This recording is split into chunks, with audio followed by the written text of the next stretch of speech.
Chapter 25. What he wanted to ask was naturally related to the secret. The two of them stood far away. No one knew what they were talking about. They only saw Lu Wanwan pointing at Yu Qianqiu and scolding him, who was scared like a chicken.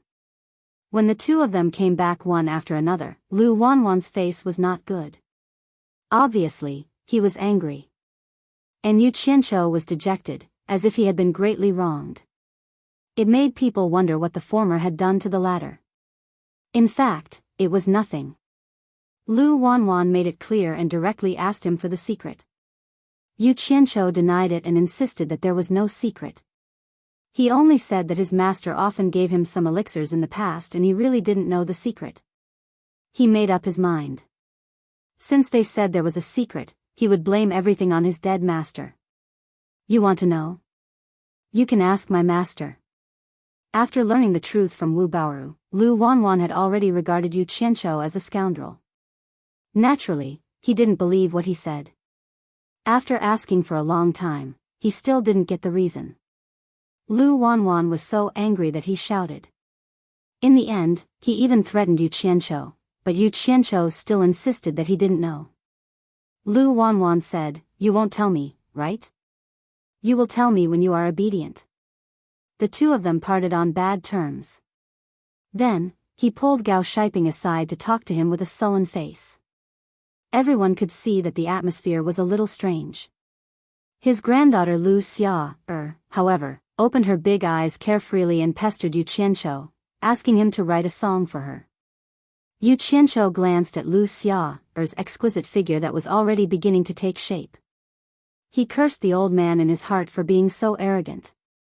If one day you make me angry, I'll make your granddaughter pregnant. Let's see if you can still be so arrogant then. But on the surface, he still pretended to be lost.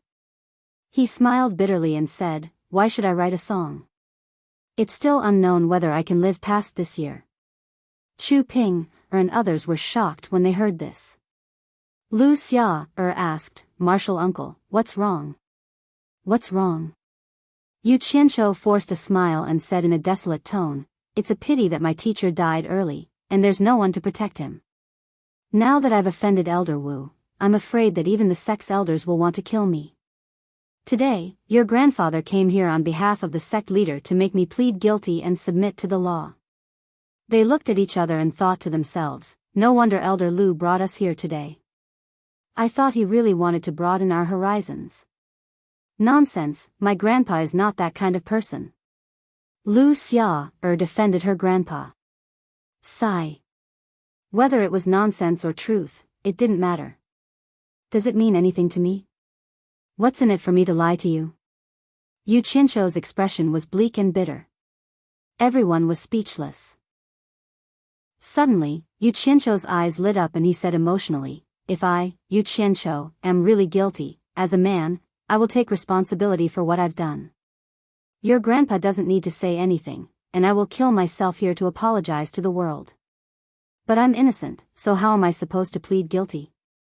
Although my master is dead, if you want me to compromise, I absolutely can't do it. I'd rather die standing than live kneeling." His words were firm and resolute, and his imposing manner was even more awe-inspiring. Everyone who heard him felt deep veneration. Even Lu Xia, believed his words and lowered her head sadly. Lu Wanwan and Gao Shiping came back. The former glanced at Yu Qianqiu and sneered, while the latter shook his head helplessly. Yu Qianqiu looked at Gao Shiping and said with a faint smile, "Senior Martial Brother Gao, you don't have to feel embarrassed. I guess Martial Uncle wants you to help me? It doesn't matter, just do as he says." Gao Shiping was taken aback. He looked at Lu Wanwan with an embarrassed look on his face. Lu Wanwan snorted and said, "You refuse a toast only to drink a forfeit." Combined with the scene in front of them, everyone believed that Yu Qianqiu was telling the truth. It seemed that Elder Lu was really going to punish Martial Uncle Yu. Someone became anxious. Lu Xia, immediately stomped her feet and shouted at Lu Wanwan, "Grandpa, how could you do such a thing?" Lu Wanwan glared at her and shouted, "This is an adult's matter. Why are you interrupting? Let's go back." Lu Xia did not comply and made a fuss. In the end, she was dragged away by her grandpa. The group of disciples also turned into flowing lights and followed her. Old thing, how dare you threaten me? Today, I'll give you some extra food so that you can go back and enjoy the show, so that you won't come here for nothing, Yu Qianqiu murmured as he looked at the people flying away. Although he said it softly, he did not mean to avoid the two people beside him. Shi Shaotian was not an idiot. Combining what his big brother had said before and listening to what his big brother had said, his eyes that were originally solemn and stirring were instantly filled with shock. Although Gao Shiping did not know what had happened, he could tell that Yu Qianqiu was scolding Lu Wanwan. He could not help but admire Yu Qianqiu's courage. He even dared to scold an elder of the sect. Thinking about it, he felt satisfied. Since Yu Qianqiu dared to scold him in front of him, it was obvious that he did not treat him as an outsider. Senior brother Gao, tell me, how does Grand Elder Lu want you to torture me? Yu Qianqiu sneered. Gao Shiping shook his head and smiled bitterly. Junior brother, it seems that you have really offended the sect leader. Elder Lu actually came here to pass on the sect leader's decree. He did not say anything else. He only told me that from today onwards, junior brother, your mining volume will be doubled. Sigh. You know, I can protect junior brother and other things, but the mining volume of spirit stones will be supervised by the disciples of several branches. I dare not be biased. I am afraid that junior brother will not be able to complete the task. As for the punishment, I will also. Yu Qianqiu waved his hand and interrupted him. Senior brother, you don't need to say any more. I know. Senior brother, just do what you have to do. You want to stump me with such a small matter? How childish. Gao Shiping secretly felt that it was a pity. In this way, he was afraid that his share of income would be gone. Those were upper-grade spirit stones. Yu Qianqiu seemed to see through Gao Shiping's thoughts. He smiled and said, don't worry, senior brother. 1 or 2 spirit stones is not a problem for me. You and I will continue as usual. However, there is one thing that I have to trouble senior brother with. His words had already made some things clear. Gao Shiping understood that Yu Qianqiu was clearly telling him that he would not be lacking in upper-grade spirit stones. His eyes immediately lit up. He patted his chest and said, if junior brother has no problem, I naturally have no problem. Just tell me what you need. Yu Qianqiu smiled. He was very fond of people who did things straightforwardly after receiving money. These kinds of people were not afraid of you reaching out, but afraid that you would not accept. He said in a low voice, I hope senior brother can prepare more food and wine for us to bring into the cave. After all, if the mining volume increases, it will be a big problem if we don't have enough to eat. I was wondering what it was. Junior brother, don't worry. I will take care of this. Gao Shiping promised. Yu Qianqiu then said to Shi Shaotian, Shaotian, go and rest now. Once you are full of energy, you will start work tomorrow. Gao Shiping also said, you are Shi Shaotian, right? Follow junior brother well. When the time comes, I will treat you well. What a joke. Helping Yu Qianqiu well was the same as helping him well. Of course, he would say that. Shi Shaotian nodded and went back to his room without saying another word. Actually, he was not worried at all. Not to mention doubling the size of the place boss found, even if it was 3 or 4 times bigger, he would still dig it out. After the 3 of them left, Yu Qianqiu lazily lay back on the chair and continued to bask in the sun. He was thinking about a problem now. The conflict between him and An Kuangsung had reached this point. It seemed like it was impossible for him to stay here for a long time. However, it was even more impossible for him to tell anyone about his secret. In this cultivation world where the strong preyed on the weak, that was his trump card to save his life. He would not tell anyone about it. The current solution was that as long as he could stay in the spirit stone mine for 1 more day, he would do his best to fish for as many spirit stones as he could. When he had enough spirit stones, he would leave. If this place did not keep him, there would be another place for him. What was there to be afraid of? The next day, after entering the spirit stone mine, Shi Xiaotian noticed that Boss's face was much more serious. After entering the mine, he did not walk slowly and directly brought them to the mining area. He was secretly puzzled. What was Boss worried about? With so many spirit stones, would he be afraid of not being able to complete the task? Before digging, Yu Qianqiu cautiously instructed, Xiaotian, from today onwards, do your best to mine for middle-grade spirit stones. Leave the low-grade spirit stones for now. We'll talk about it later. Got it? These 2 days, Shi Xiaotian was already extremely impressed by Boss. Seeing that Boss was so serious, he understood that he must have his reasons. He did not ask much and nodded heavily. Yu Qianqiu looked at him appreciatively and nodded. The two of them immediately split up and started the mining in full swing. Within 3 days, Yu Qianqiu returned to the Golden Pearl. Seeing the tall pile of spirit stones in the forest, he did not seem too satisfied. He knew that money was not enough when it was needed. Since he had embarked on the path of cultivation, he must do his best to lay a good foundation for the future. Originally, this elegant place was filled with spirit stones. White Fox was a little unhappy. Seeing that Yu Qianqiu rarely showed up, she wanted to say a few words to him. However, when she saw the rare seriousness on his face, she knew that something must have happened. Just as she was about to ask a few questions, that hateful guy disappeared again. As he wished, Gao Shiping obtained another high-grade spirit stone. Yu Qianqiu and Yu Qianqiu had also completed their quest. Seeing that, Gao Shiping was filled with admiration. Yu Qianqiu gave them good food and wine. Halfway through the wine, Gao Shiping stopped drinking and asked them to continue. Yu Qianqiu asked curiously, Senior Marshal Brother Gao, you haven't drunk to your heart's content. Why don't you drink? The sect sent people to transport the spirit stones. I still have something to arrange. Originally, all the miners had to go to work. However, Junior Marshal Brother, you two don't have to. Just drink without worry. Gao Shiping said. Yu Qianqiu nodded and saw him out. Not long after the wine and food were finished, Gao Shiping came back with a sad face. He smiled bitterly and said, Junior Marshal Brother, I'm going to break my promise. This time, the elder leading the team is Elder Lu Wanxian. When he saw that you weren't among the miners, he reprimanded me and ordered you to work with the other miners. Junior Marshal Brother, I'm sorry. Damn it. That old fart, he's going all out against me. Yu Qianqiu stood up and cursed. However, he had no choice but to go with Shi Xiaotian and Gao Shiping. At the cave where the spirit stones were stored, Lu Wanwan, who was standing in front of a group of miners, snorted when he saw Yu Qianqiu. This brat's granddaughter had been quarreling with him for the past few days. The dozen elders beside him also looked over. They were all familiar with Yu Qianqiu.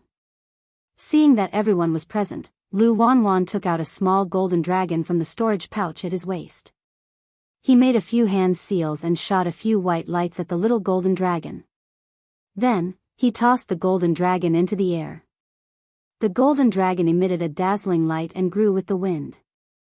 In an instant, an incomparably huge and lifelike dragon landed in front of everyone. Lu Wanwan made another hand seal. A giant scale on the dragon's abdomen fell down, creating a large hole. The dragon's scale happened to be the stepping stone to enter the cave. Yu Qianqiu was amazed. Although he had heard of this transportation artifact before, it was his first time seeing it. After the group of miners was inspected, they were all herded into the cave. The huge cave was filled with bags of spirit stones. Yu Qianqiu drooled at the sight of it. Then, they were ordered to carry the bags of spirit stones into the dragon's abdomen. Shi Xiaotian was determined to follow Boss closely. If Boss carried one bag, he would carry one bag. Wherever Boss went, he would follow.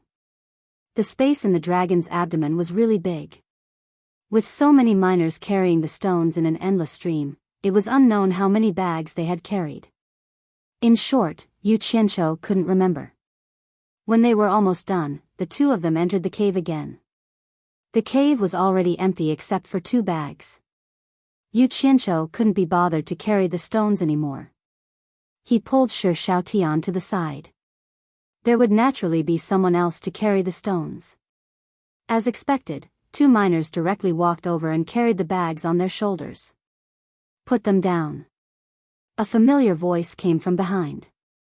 Yu Qianqiu turned his head and saw Lu Wanwan staring at him coldly. Lu Wanwan slowly said, "You two carry them out." Yu Qianqiu was speechless. In his heart, he wanted to bite Lu Wanwan to death. The 2 of them carried the last 2 bags of spirit stones out. Lu Wanwan shouted again, "Everyone, get out and accept the inspection." In the dragon's abdomen, the 2 of them put down the spirit stones. Just as they turned around and walked to the door, a red light suddenly fell from the sky. It directly shot into the group of gathered miners. In an instant, a loud explosion sounded. A powerful shockwave blasted out in all directions, along with the shattered corpses. Standing at the entrance of the dragon's abdomen, the 2 of them were dumbfounded. Before they could react, they were pushed back inside by the shockwave.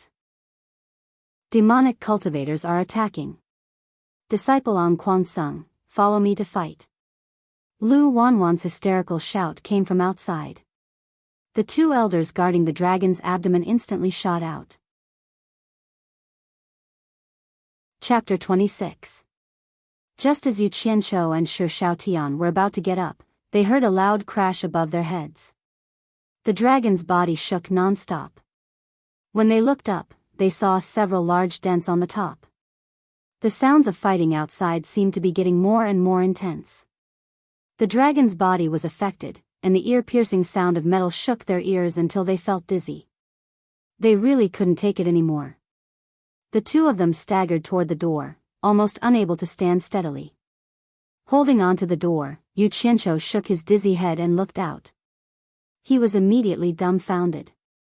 Figures were flying everywhere in the sky and on the ground. Colorful rays of light whistled and attacked in all directions. Explosions were everywhere, and the crazy shouts were like thunder. While they were in a daze, a dazzling blood-red beam suddenly shot towards them. "Oh my God!" Yu Qianqiu let out a strange cry. Just as he retracted his head, a loud sound rang out. The door immediately caved in. The scene before them shook violently, and the strong airflow shook them back again.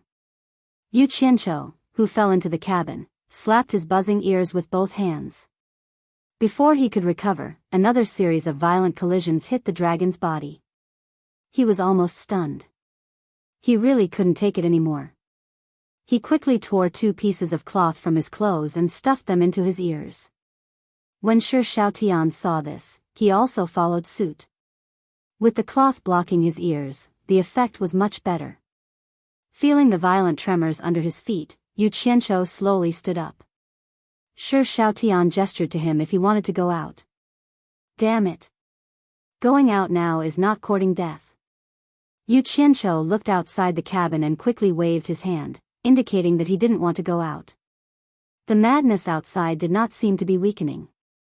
Instead, it seemed to be getting more and more intense. Oh my God. Is this the battle between cultivators?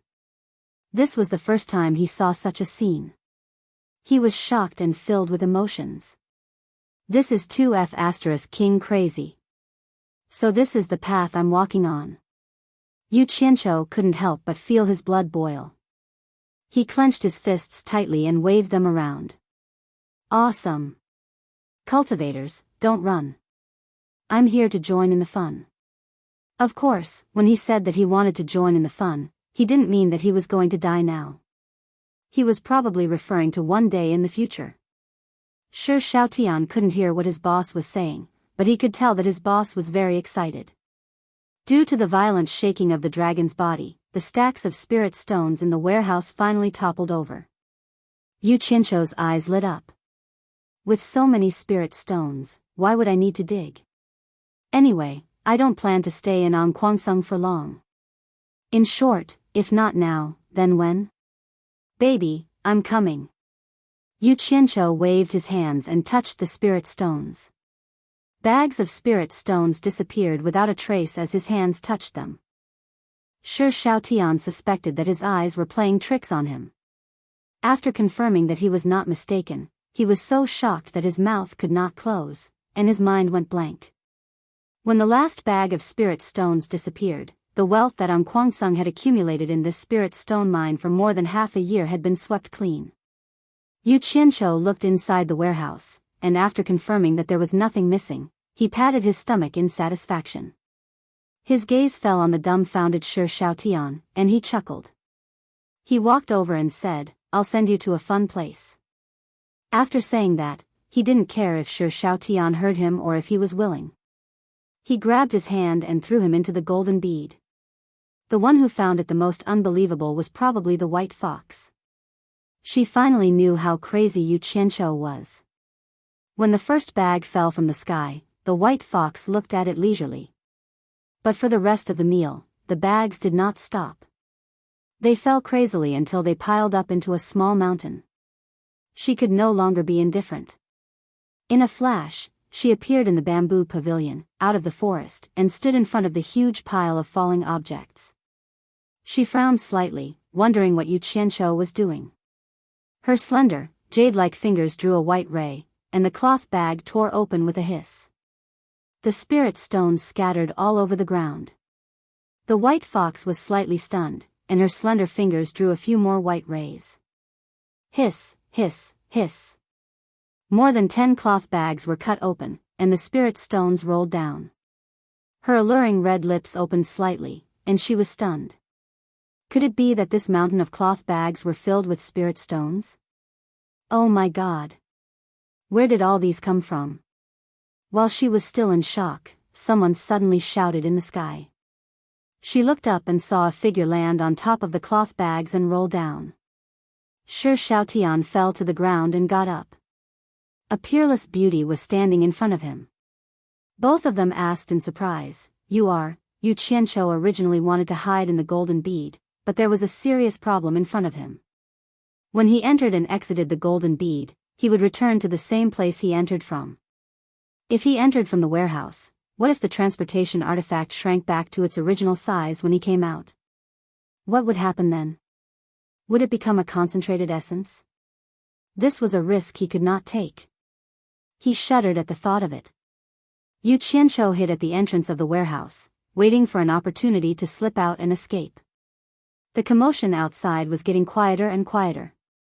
Occasionally, one or two angry shouts and sounds of fighting could be heard. At this moment, Yu Qianqiu pounced outside. Just as he was about to land on the ground and escape, he felt something tighten around his neck. A large hand was strangling him. The force was so strong that it almost killed him, but it was enough to make his brain short of oxygen for a short period of time, and his eyes rolled back. Yu Qianqiu's limbs flailed, and the person who was holding his neck seemed to sense his difficulty in breathing. The 5 fingers loosened slightly, and the person held his neck in front of him. Yu Qianqiu also had a chance to catch his breath. Just as he was about to escape, he suddenly saw a group of people floating in the air in front of him. All of them were holding weapons, and among them was an enchanting and charming woman wearing a bright red palace dress. As the wind blew, her 2 fair and slender legs could be vaguely seen in the red gauze, and it was extremely alluring. She was smiling in the direction of Yu Qianqiu. Yu Qianqiu's eyeballs almost popped out. He thought to himself that it was not too late to leave later, and that he should take a look first. The enchanting woman with red makeup looked down and smiled charmingly. Lu Wanwan, it has been 100 years since we last met. I have missed you so much, and I have specially come to meet you today. Why are you holding this kid in front of you? Could it be that people become timid as they get older?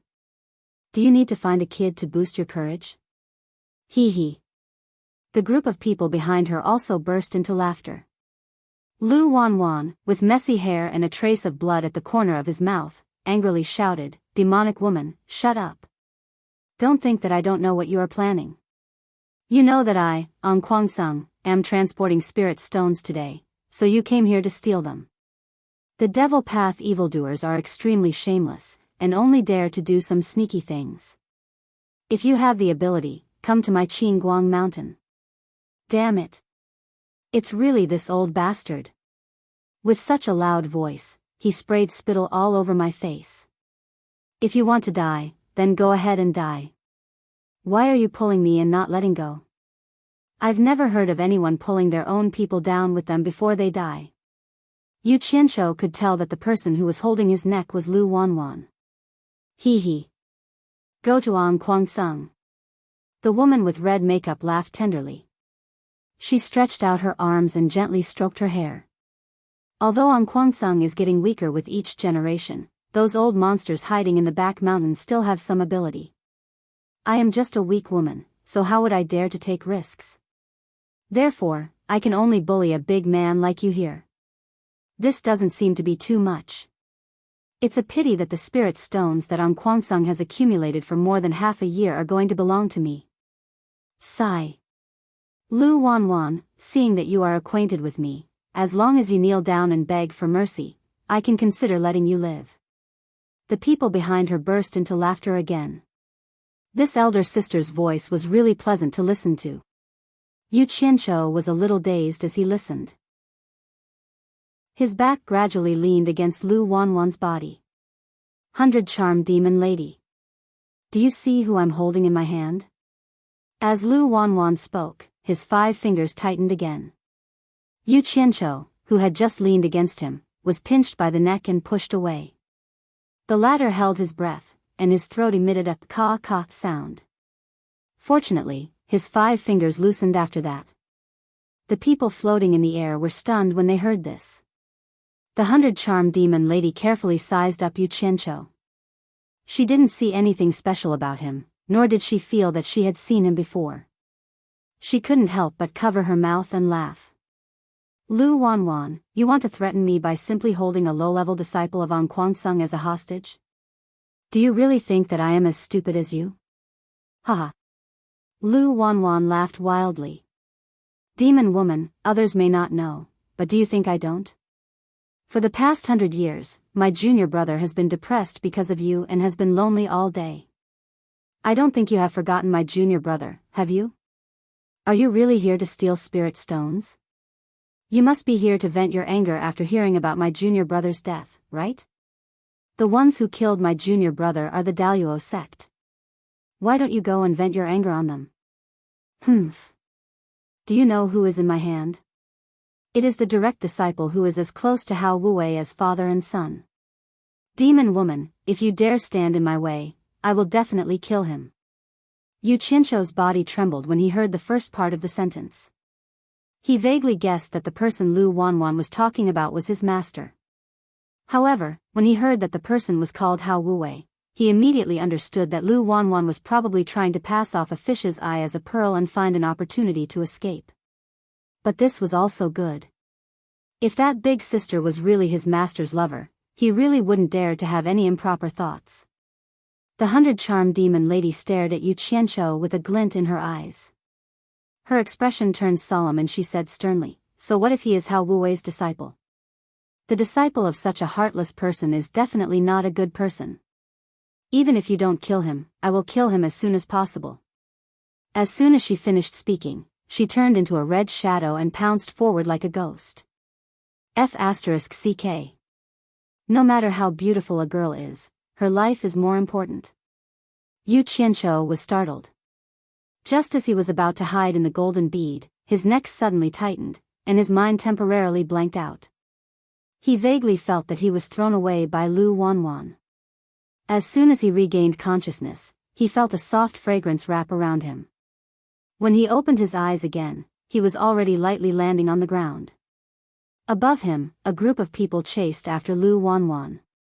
Huh. Strange. I'm actually fine. Yu Qianshou couldn't believe it, but both sides wanted his life. He looked around and saw that there was no one around, the pungent smell of blood, and the ground was littered with broken corpses. Obviously, most of them were An Kuangsung's people. He could also vaguely see that a few of the corpses belonged to An Kuangsung's elders. He didn't dare to have any improper thoughts anymore. With a thought, he disappeared from where he stood. Chapter 27. Stop. The 100 Charms beauty waved her hand and shouted after Zhang Xian. A group of people stopped in the air. One of her subordinates asked, "Palace Master, why did you stop? Lu Wanwan can't escape. Leave him alive to inform on Kuangsung. More than 10 original soul stage elders died and so many spirit stones were lost. I believe on Kuangsung will feel the pinch." The Allure beauty smiled. The man frowned and said, "Palace Master, don't you want to kill him? I'm afraid it will bring trouble to the Demon Illusion Palace." "Humph. Do you think on Kuangsung won't know it was us who killed Lu Wanwan?" The 100 Charm Demon Lady said coldly, "I want the Blue Light sect to know that it was done by my Demon Illusion Palace. I don't think they have the guts to come to my Phantom Een Mountain. A bunch of cowards." A trace of hatred flashed through her eyes as she looked at the direction Lu Wanwan escaped in. "Go back and transport the spirit stones back to the palace." She shouted and everyone flew back to the spirit stone mine. In the sky above the spirit stone mine, the Allure beauty looked around in confusion. She had planted a soul sense on the young man, but why couldn't she sense it? She could clearly feel that the divine sense she planted had been easily dispelled by someone. She was at the early stage of passing tribulation. How could someone who was not at the middle stage of passing tribulation easily dispel the divine sense she planted? Moreover, it had happened in an instant. This meant that the person who had dispelled the divine sense was most likely at the late stage of passing tribulation. Otherwise, it would have been impossible to dispel it in such a short time. "Palace Master, come down and take a look. Something strange has happened." The subordinate who was transporting the dragon body reported. The pretty figure in the air suddenly flashed and entered the warehouse. Looking at the empty warehouse, the Allure beauty's face was no longer seductive. She frowned and her face was full of solemnity. The whole warehouse of spirit stones was gone. How was this possible? He clearly saw that the Blue Light sect had brought the spirit stones in before he made his move. Who on earth had such magical powers to be able to transport all the spirit stones away in such a short period of time? It was simply unimaginable. Recalling the matter of her divine sense being removed by someone just now, she was suddenly startled. Her figure flashed into the air, and she shouted, "Everyone, return to the Demon Illusion Palace immediately. We can't stay here for long." The group of subordinates could hear the urgency in the Palace Master's voice. Not daring to slack off, they flew into the sky and followed the Palace Master. As soon as Yu Qianshou entered the Golden Pearl, he saw the conspicuous mountain and shouted, "I'm rich." Immediately, he leaped over and had intimate contact with it. He rolled on top of it and danced with joy. He patted the bag full of spirit stones and laughed heartily. After a long time, he stood up and looked at the majestic figure before him with a satisfied expression. Just as he was shaking his head, he saw Shi Shaotian pacing back and forth at the side. He was slightly taken aback, and only then did he remember that he had brought Shi Shaotian in as well. Logically speaking, he did not want Shi Shaotian to know about Jin Zhu, but in the heat of the moment, he did not care so much. So be it. After observing him for this period of time, this kid should be a trustworthy person.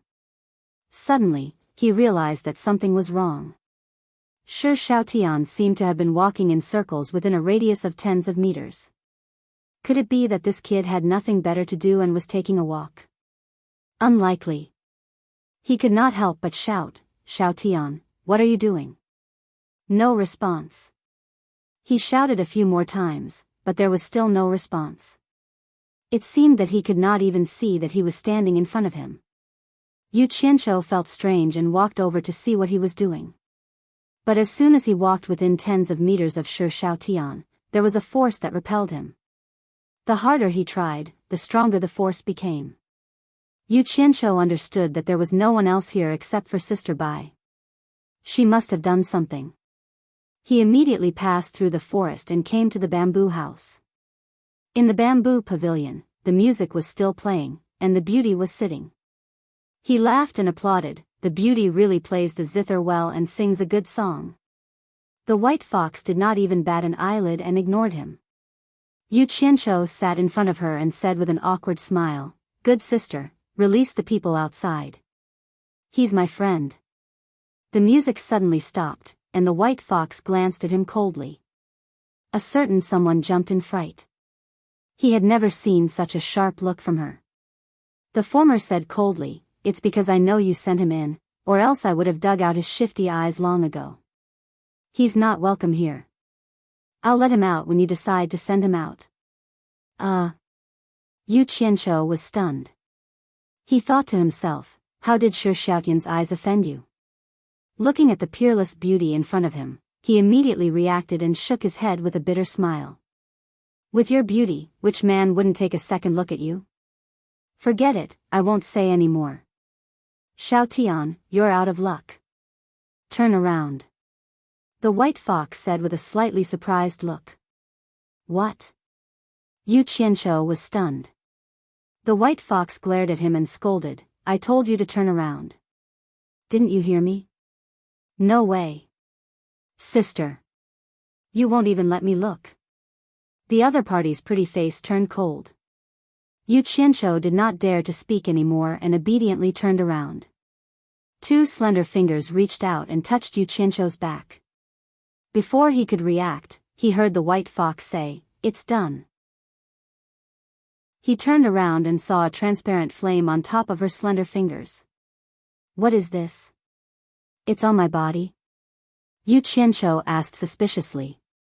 The white fox frowned and said, "Someone planted a strand of divine sense on your body. If it wasn't discovered in time, the person would have immediately discovered your whereabouts the moment you appeared outside.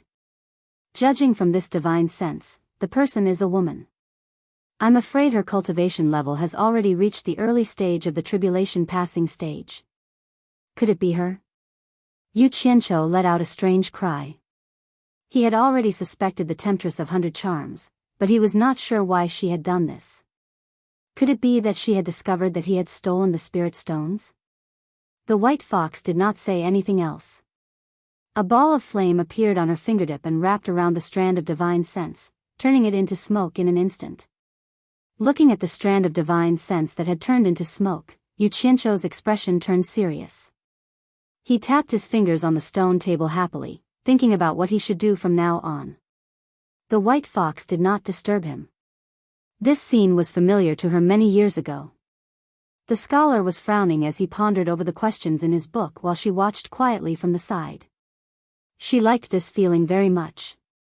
The white fox could not figure out why the temptress had planted a divine sense on his body, so she did not think about it for the time being. Kuang-sung would not go back. He had enough spirit stones now, so it was time for him to find a place to cultivate. It was not enough to cultivate here. The temptress would definitely leave, and Kuang-sung would have to return to the spirit stone mine sooner or later. He should take advantage of the fact that neither of them were around to leave as soon as possible. Otherwise, even if he managed to improve his cultivation level here, he would have to leave one day. He could not hide here for the rest of his life. With his cultivation level, it was easy to hide in the Golden Pearl and not be caught, but it would be difficult to run out of the Spirit Stone Mine. He did not know if there was still anyone in the Spirit Stone Mine. No way. He had to go out and take a look now. If he could not do it, he would immediately come back to hide. He did as he said. With a move of his divine sense, the scenery changed, and he appeared in the Spirit Stone Mine. It was quiet all around. The smell of blood had not dissipated, and no one cared about the disgusting severed limbs. No one. This was a good opportunity to escape. Yu Qianqiu was overjoyed. He raised his mysterious heaven skill to the limit and immediately ran in the opposite direction of where Kuang-sung came from. His cultivation level was still far from flying on a sword, but his running and jumping speed was not something an ordinary person could compare with. He escaped like a wisp of smoke in the desolate mountains. Not long after, he was already far away from the Spirit Stone Mine. Thinking back to the scene at that time, he felt a little scared. Speaking of which, he really had to thank Lu Wanwan. If he hadn't forced him and Shi Xiaotian to carry the last 2 bags of spirit stones, the two of them would have been like the other miners, with their heads separated from their bodies. The situation at that time was too sudden. Even if he had the golden pearl, he would not have made it in time. Sigh. Cherish your life and try your best to escape. Just a while after Yu Qianqiu left, almost 100 streams of light came from the direction of Kuangsung and landed on the spirit stone mine. If anyone who knew Kuangsung saw this, they would be shocked. Almost all the elders of Kuangsung were there. Kuangsung's sect master Lu Changqing and elder Lu Wanwan were among them. They were led by 3 old men with white hair and beards. Even if Yu Qianqiu was here, he would not have seen these 3 people. Everyone glanced at the spirit stone mine that looked like a slaughterhouse. Their faces were all pale. When the 3 old men in the lead closed their eyes shone brightly. Just this point alone was enough to show the high cultivation level of the 3. Moreover, the 3 of them could stand in front of sect master Lu Changqing. It was obvious that their status was not ordinary. The face of the old man in the middle twitched. He said slowly, "Look around." Other than the 2 old men on the left and right, everyone behind him received the order and dispersed. Soon, the elders returned and reported the situation. When they heard that all the spirit stones had been robbed and there were no survivors in the mine, the old man in the lead snorted and said, "Lu Changqing, what did you do as a sect master? Why did you store the spirit stones for half a year before they were shipped back to the sect?" Lu Changqing's expression changed. He knelt on the spot and said fearfully, "Master, the sect still has a lot of spirit stones in storage. The mining volume of the 5 spirit stone mines is increasing. I'm afraid that we won't be able to store all the spirit stones, so..." "Enough." The old man cut him off. "Spirit stones are for the sect disciples to increase their cultivation level. Why do we need to store so many spirit stones? Since the mining volume has increased, why didn't the distribution of the disciples increase? Could it be that the overall cultivation level of the sect disciples has increased? Would they be afraid of not having spirit stones to enjoy in the future? Short-sighted thing, why did I choose you as the sect master in the first place? All the disciples in the spirit stone mine are dead, and all the spirit stones have been robbed. What a shame. Lu Changqing, how do you want me to explain this to the patriarchs when I return?" "Master, please don't be angry. I know I was wrong. I am willing to accept the punishment." Lu Changqing, who also looked like an old man, had lost all of the dignity of a sect master. "Humph." The old man glanced at the kneeling disciple and looked at the 2 old men on the left and right. He said in a deep voice, "Junior brothers, it seems that I, Kuangsung, have been quiet for too long. Some time ago, the Deluo sect killed my disciples and stole my spirit herbs. Now, the demon illusion palace has come to kill and rob. I wonder who will come to visit next time. I just broke through to the middle stage of tribulation passing a few days ago. It's time for me to play a role. What do you think, junior brothers?" One of the old men said coldly, "If I remember correctly, Kuangsung should be one of the top 10 cultivation sects of the Hua Xia Empire." The other old man smiled faintly.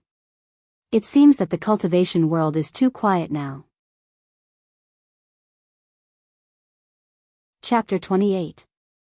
After 2 sunsets and sunrise, he could vaguely see the village with smoke rising from the chimneys.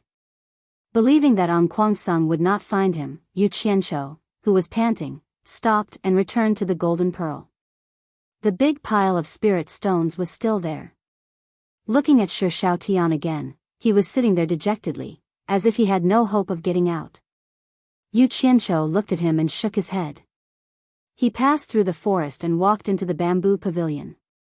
He smiled bitterly at the beauty in the pavilion. "Sister, let him out." "I'll bring him out." The white fox stopped playing the zither and glared at him. Without saying a word, she slowly stood up and walked out of the bamboo pavilion. Her white clothes fluttered as she walked out of the forest. Seeing the scattered spirit stones in the forest, she couldn't help but frown. Yu Qianqiu followed closely behind. The graceful figure in front of him was still as beautiful as ever, but the feeling that could entice him in the past was no longer there. For some reason, he no longer had any desire to get intimate with the white fox. Perhaps it was because he was used to calling her big sister, and subconsciously, he really did treat her as his big sister. The two of them stood in front of Shi Xiaotian and watched him mumble to himself. He turned a deaf ear to the two people standing in front of him. The sky was so close, but they couldn't see anything. The strange thing was, Yu Qianqiu looked around and didn't see any formation. How could it trap Xiaotian? He looked at the white fox beside him and sighed, drawing a prison. Sister, you're really good, teach me when you can. I can't use it before I reach the foundation building stage. The white fox said softly. Her slender fingers formed a seal, and dozens of white lights shot out from all directions around Shi Xiaotian.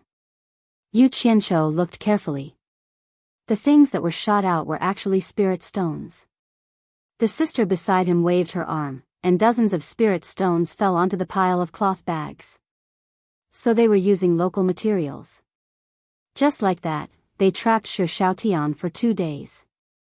Yu Qianqiu was speechless. In the future, don't bring irrelevant people in to disturb my peace, do you hear? White Fox scolded. Her words really sounded like an elder sister lecturing her younger brother. Yu Qianqiu smiled sheepishly and said, Elder sister is right. Humph. The white fox snorted coldly and disappeared without a trace. Yu Qianqiu knew that she was playing her lousy zither again. He thought to himself that she was not tired of playing it over and over again. He wondered if it was time to find a boyfriend for her. But then he smiled. Probably not, this cheap sister was completely infatuated with love. Boss, where are you? Come and save me. Don't tell me you're really going to abandon little Tian. Shi Xiaotian, who was sitting on the ground, kept muttering to himself. When Yu Qianqiu heard what he was saying, he couldn't help but laugh. Of all the people he could provoke, he had to provoke the vixen, who had cultivated for 1,000 years and had reached the late stage of tribulation passing. He walked over and kicked his butt twice, shouting, What kind of dream are you having? Come back with me. It was Boss's voice. Shi Xiaotian was stunned. He jumped up and turned around. That familiar face with an evil smile was right in front of him. He was so excited that he wanted to say something, but he saw Boss's hand reaching out and pulling him. Then, his vision blurred. When he could see clearly again, the scene had changed. Fortunately, Boss was still in front of him. Boss. Shi Xiaotian grabbed Yu Qianqiu's arm, fearing that he would run away again. Then, Shi Xiaotian began to talk non-stop, pouring out all of his tragic experiences. Yu Qianqiu looked at him coldly and said, Are you done? Shi Xiaotian was stunned. He nodded stiffly, indicating that he was done. Following that, Yu Qianqiu gave him a torrent of abuse. The gist of it was, do you know who you're messing with? That's my sister. If it wasn't for me, she would have dug your eyes out. Shi Xiaotian was a bit dumbfounded by the scolding. He stared at his boss's face for a long time before muttering, How can two siblings look so different? Fortunately, Yu Qianqiu didn't hear him. Otherwise, he would have been fiercely provoked. Boss. Where is this? Shi Xiaotian looked around and asked. Yu Qianqiu looked at him and smiled. He let out a long breath and said, I also don't know where this place is. But from today onwards, the two of us will no longer exist in Anquangsung. We also don't need to look at Anquangsung's face anymore. He was right. When Lu Wanwan returned to Anquangsung, many people asked about Yu Qianqiu. The answer they got was that he had probably died in the hands of the Enchantress of 100 Charms. This made all the elders sigh. The capital of the Huaxia Empire was a bustling place. There was an endless stream of horses and carriages, and people came and went. Both sides of the smooth streets were lined with inns and tea-houses. There were all kinds of shops. Walking on the streets, the sound of peddlers could be heard everywhere. From time to time, beautiful women dressed up could be seen. They were in groups of 3 to 5, trying to attract people. Looking at the signboards behind them, it was nothing more than Hong Brothel or 100-Flower Brothel. The ladies in the brothel had long trained their eyes. They could tell who was rich and who wasn't. For example, the two people walking on the street, the ladies were afraid to avoid them. Yu Qianqiu and Shi Shaotian chuckled. Their current appearances were indeed unsightly. They had traveled thousands of miles and were covered in dust. Finally, they had arrived at this bustling capital city. Why did they come here? Because Shi Shaotian was homesick. Also, the two of them had left Kwangsung and didn't know where to go. Yu Qianqiu was also interested in seeing the capital. National Pillar General's residence? Far away from the bustling city, in front of a majestic courtyard, Yu Qianqiu read the signboard. He looked at Shi Shaotian suspiciously and said, "Are you sure this is your home? Are you sure?" He couldn't be blamed for asking this question. The latter had led him on a few wrong paths while searching for his home. In the end, he had gone through so much trouble, and now he was led to a place with such a scary signboard. Shi Shaotian shook his head silently. Looking at the majestic courtyard, tears welled up in his eyes. Yu Qianqiu looked at him in disdain. This unlucky child was crying so easily. It was really unbearable. However, it seemed like he was right. He didn't say anything else. He crossed his arms and waited quietly. The two of them were silent for a while. Just as Shi Shaotian was about to knock on the door, the hurried sound of horse hooves came from afar. The two of them turned their heads to look. Dozens of horses galloped over from afar. Soon, they arrived before the two of them. "Stop!" The leading young general in dark silver armor waved his hand and shouted. He pulled the reins in his hand. The strong horses neighed, and the dozens of people behind them stopped the galloping horses. Dozens of people jumped off their horses at the same time, their armor clanking loudly. Their imposing manner was truly extraordinary. Wow! This is so much more handsome than in the movies. Yu Qianqiu was envious. The door of the National Pillar General's residence opened slowly with a dull sound. A servant walked out and shouted, "Second young master is back." He ran to the young general with a smile and took the reins.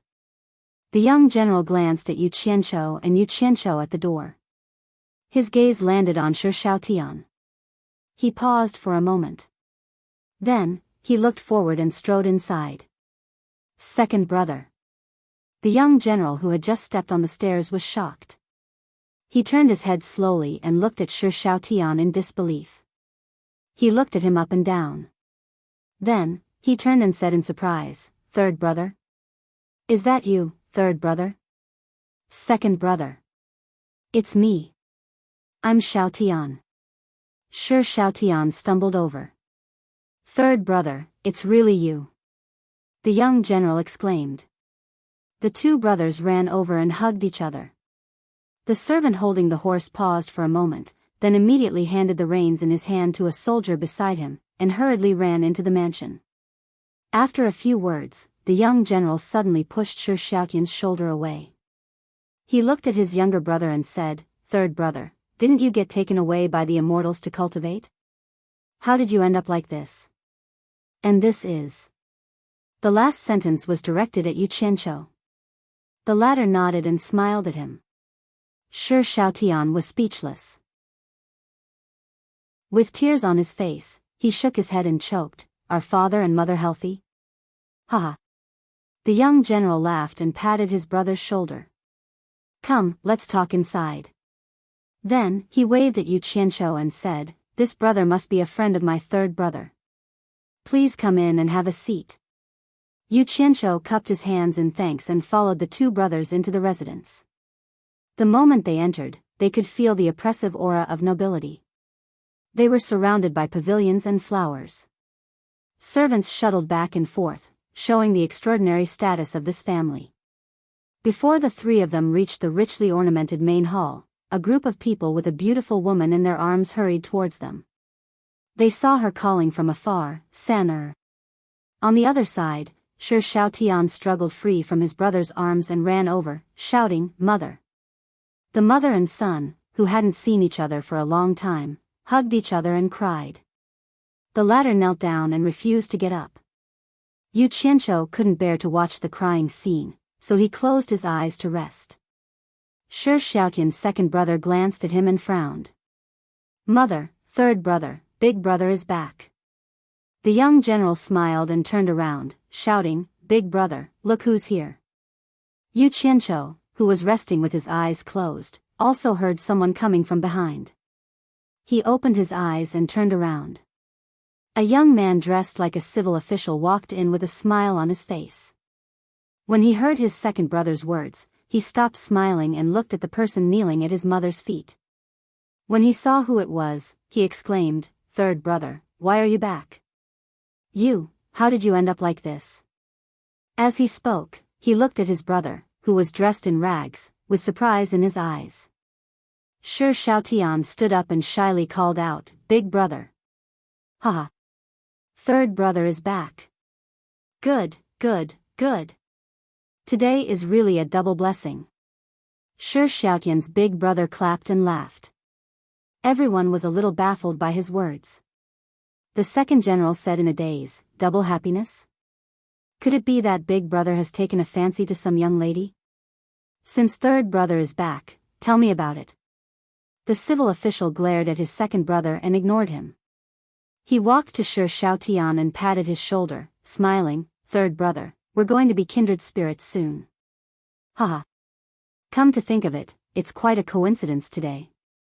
I was out patrolling with a few colleagues and we met an immortal master with profound transcendence energy. That immortal master could tell at a glance that I have the root of wisdom and has already agreed to take me as his disciple. Third brother, do you think we'll be kindred spirits in the future? Haha. When he saw everyone looking at each other, he laughed even more complacently. Suddenly, his gaze fell on Yu Qianqiu, who was also dressed in rags.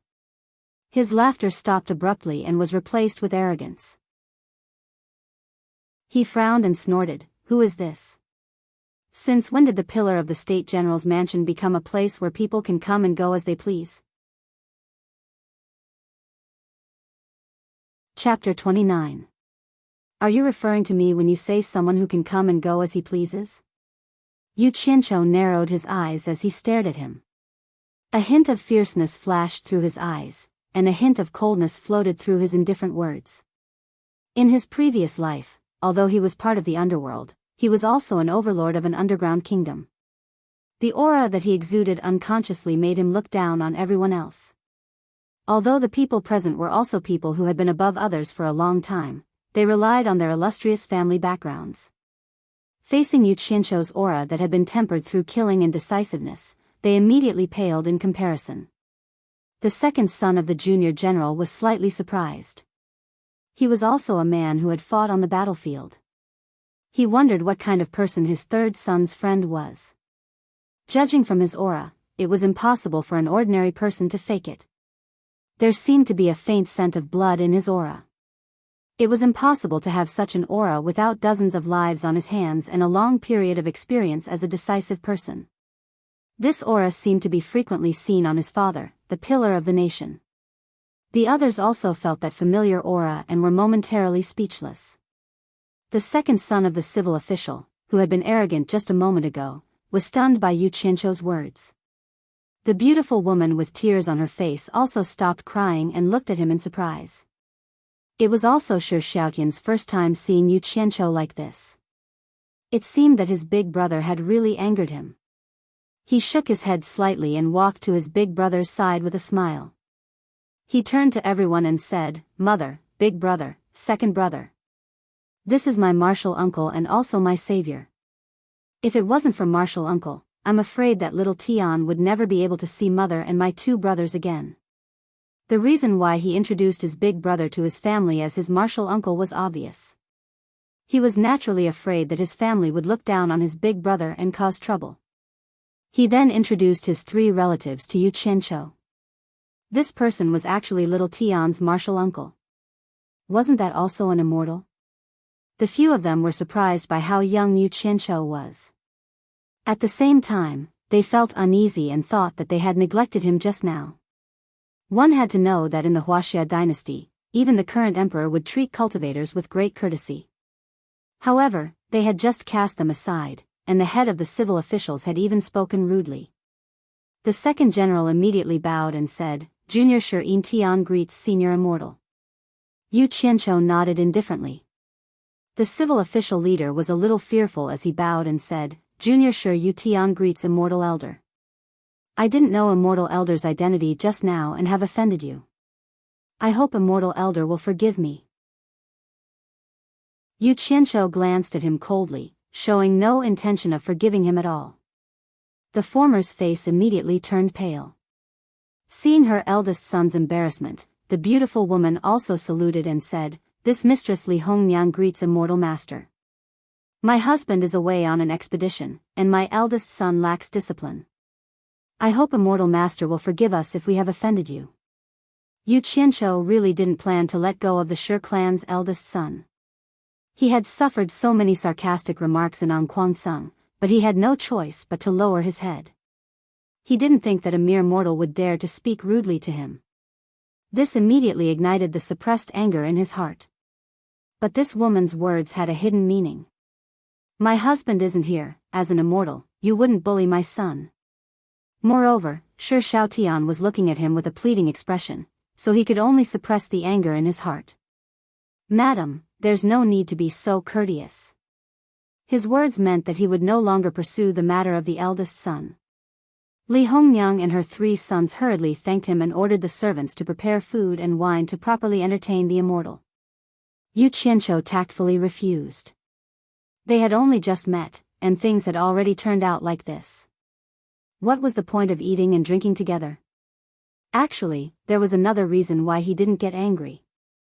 His cultivation was indeed not that great, only at the 5th level of qi refining. Even Shi Shaotian had already reached the 7th level of qi refining. Although the latter still couldn't see through his cultivation, if they were to fight, who knows which side Shi Shaotian would side with. In any case, it was impossible for Shi Shaotian to help him beat up his own brother. Also, if his cultivation was exposed, would Shi Shaotian still treat him as the boss in the future? This was really hard to say. He remembered that a certain elder brother with the surname Li once said, "When the people's hearts are scattered, it's not easy to lead a team." Finally realizing the importance of cultivation, he pulled Shi Shaotian to the side and asked him to arrange a secluded place to cultivate. The latter immediately passed on his eldest son's words to his mother, and immediately the entire general's mansion became busy. The pillar of the state general's mansion had a spacious back garden, and a small courtyard in the most remote corner was quickly cleaned up.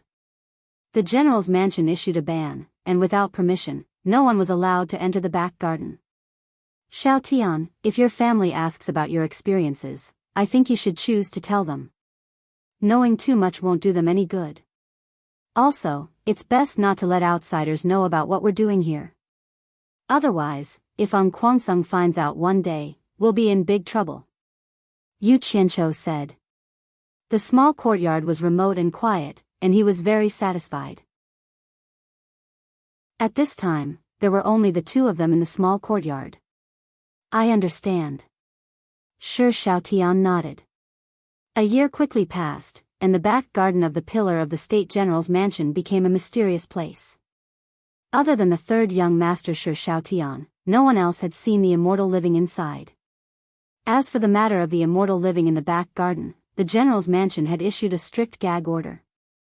Those who were lucky enough to see it that day would not say a word, and the other servants naturally didn't know. The servants who knew about it would secretly worship the small courtyard every day when they passed by the back garden. The legendary immortals lived there. The masters of the general's mansion were very happy that there was an immortal living in their house. They always felt that they had a backer, and their hearts were very secure. Most importantly, the immortal had the demeanor of an immortal, and never disturbed them. As long as good wine and food were sent over every day, the immortal wouldn't even take a step out of the courtyard, let alone disturb them. But there was one person who was more depressed, the eldest young master of the general's mansion. Once, in order to show off to the immortal who wanted to accept him as a disciple, he mentioned that there was also an immortal hiding in his house. In the end, the immortal refused to accept him as a disciple, and even refused to see him. This was too painful for him. It was fine if he didn't know that he had the root of wisdom, but after knowing, it was simply too torturous. How many people could resist the temptation of immortality? So he set his sights on Yu Qianqiu, wanting to become his disciple, and pestered his third young master several times to recommend him.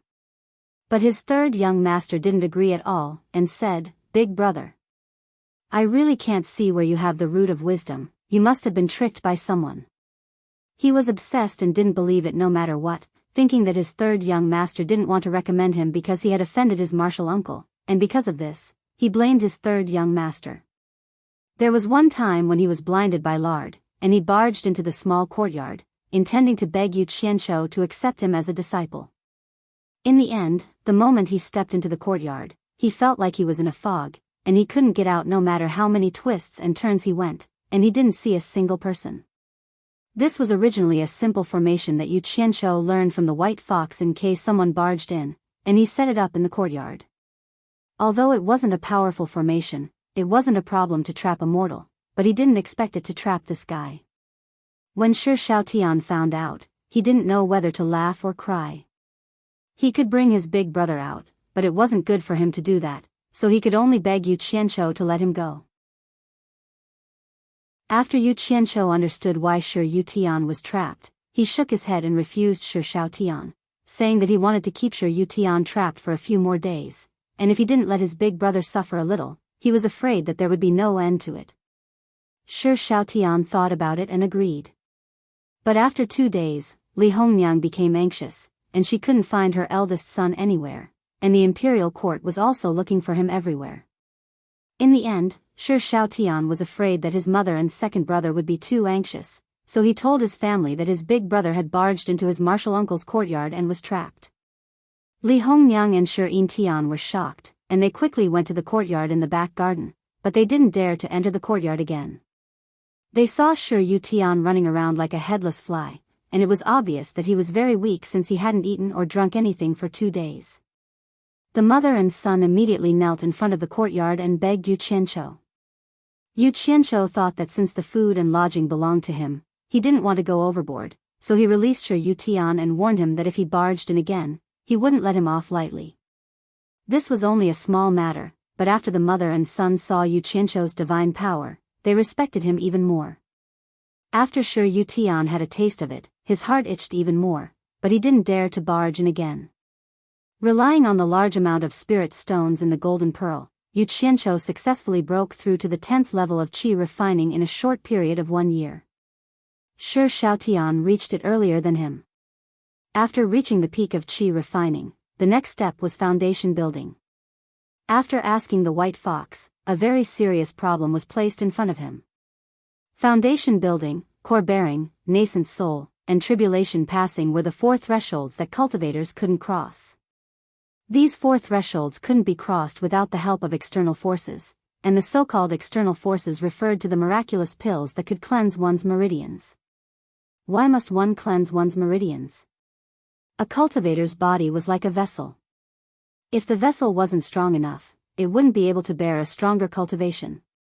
If one forcefully broke through, there would only be one result, and that was death by the explosion of the body. Yu Qianqiu asked the white fox, "You were trapped in the cave for so many years and didn't take any miraculous pills, so how did you break through from the nascent soul stage to the tribulation passing stage?" Now that I know this is the magical effect of the golden pearl, does that mean I can also use it to advance? The white fox told him again, this is not the same thing. The cultivation world was divided into 3 paths, human, demon, and ghost. The white fox belonged to the demon path, which was different from the other 2 paths. The demon path's cultivation and body refinement were carried out at the same time. If the body refinement was not successful, cultivation would be difficult. It was the hardest path to cultivate among the 3 paths, but it was also the most powerful among the 3 paths. The ghost path was the easiest path to cultivate. They didn't cultivate spiritual qi, but yin qi. As long as there was enough yin qi, they could increase their cultivation without any restrictions. However, due to the restrictions of the laws of heaven and earth, its power was also the weakest among the 3 paths. Although the human path was divided into the righteous path and the demon path, this was just a division between people. In fact, it was just a difference in the cultivation method. In the end, there was only one path. The human path was intelligent, and the three paths were respected. For the demon path, if they wanted to ascend to the immortal realm, they wouldn't have a chance if they didn't cultivate into a human form. Perhaps there was a gain and a loss.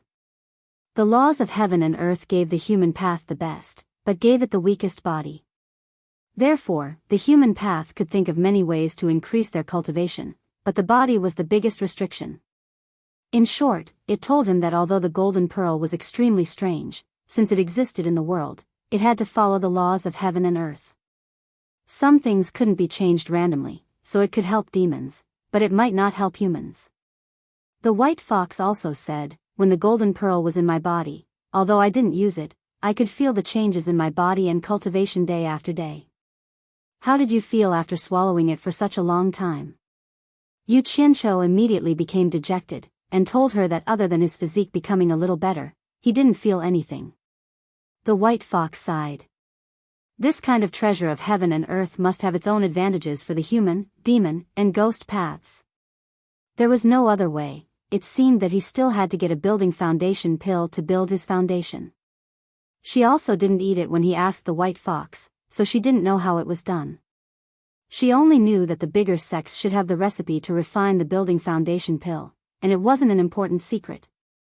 It seemed that the spirit grass used to refine the pill was quite hard to find. Yu Qianqiu was depressed. If he had known earlier, his relationship with the Clear Sky sect wouldn't have been so stiff. He couldn't just run back now. Wasn't that courting death? Not only was he depressed, Shi Xiaotian was also depressed. Only now did he find out that this martial uncle of his actually hadn't passed the building foundation stage, causing him to hold onto a pile of spirit stones and cultivate with all his might. In the end, even if Yu Qianqiu gave him more spirit stones, he wouldn't dare to absorb them anymore. Why? The true qi in his body had already reached the limit of the aura refining stage. If he absorbed any more, his body would explode. Who would dare to play with their lives? In the courtyard, the two of them looked at the pile of spirit stones and sighed. Although these things were good, what could they do? Where to get the building foundation pill became a headache. Suddenly, Yu Qianqiu shouted, "I got it." Shi Xiaotian's body trembled, and his eyes lit up. "Boss. You got away?" Yu Qianqiu smiled and said, "Doesn't your big brother know some *T celestial being? Go call your big brother over, I have something to ask him." Chapter 30. That's right. Shi Xiaotian slapped his forehead and ran out without saying anything else. After searching the residence, the servants said that the eldest young master had gone on an errand. He didn't want to wait any longer. He immediately ordered someone to prepare a horse and ran to the yamen where his eldest brother worked. He anxiously found his eldest brother. When the latter heard that it was Yu Qianqiu who was looking for him, he ran out without even asking for leave. As for the sedan chair that he used to work in, he didn't want to sit in it anymore. He untied the horse at the entrance of the yamen and disregarded the civil official's politeness. He got on the horse and galloped home. The way he got on the horse was very smooth. He was indeed the son of the pillar of the state general. He had a good upbringing. "Eldest brother, wait.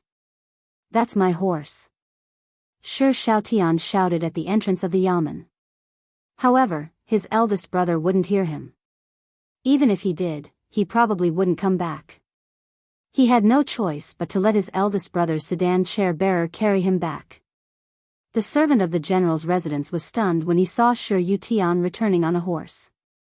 He smiled and said, "The eldest young master is back." Shi Yutian jumped off the horse and threw the reins away. He didn't have the time to care about him. He ran to the backyard and was about to enter when he seemed to think of something. He held onto the wall and shouted excitedly, "Celestial Master, Shi Yutian is here." He was afraid that no one inside could hear him, so he shouted twice. Didn't he say he went on an errand? Why was he here so soon? Yu Qianqiu was slightly stunned. He then said politely, Yu Tian is here. Come in.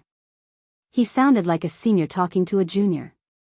Sure, Yu Tian didn't care about this. He accepted the order and walked in as if it was a matter of course.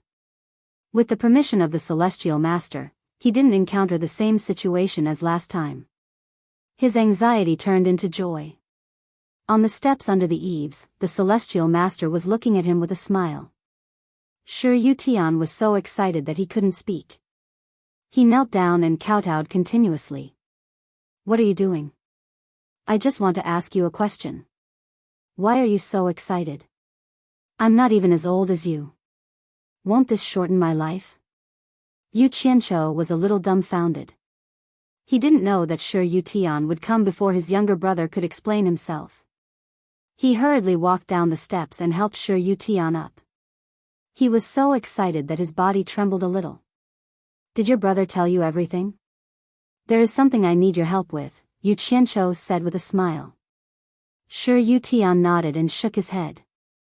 Yu Qianqiu frowned, not knowing what he meant.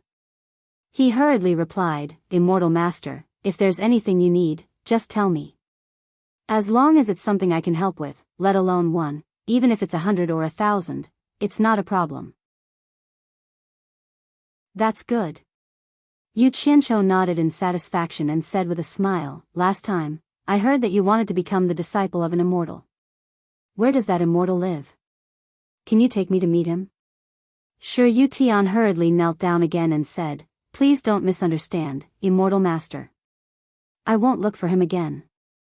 I will follow you wholeheartedly from now on. With that, he kowtowed again. This unlucky child. His imagination was really strong. As expected of someone trained in officialdom. He didn't answer the question and always liked to kowtow. Yu Qianqiu was a little annoyed and shouted, All right. Stand up. Sure Yu Tian was so scared that he stood up obediently and looked at him in fear. Yu Qianqiu said in a deep voice, I don't have any other meaning. I just want you to take me to him. I have something to do. Do you understand? He understood.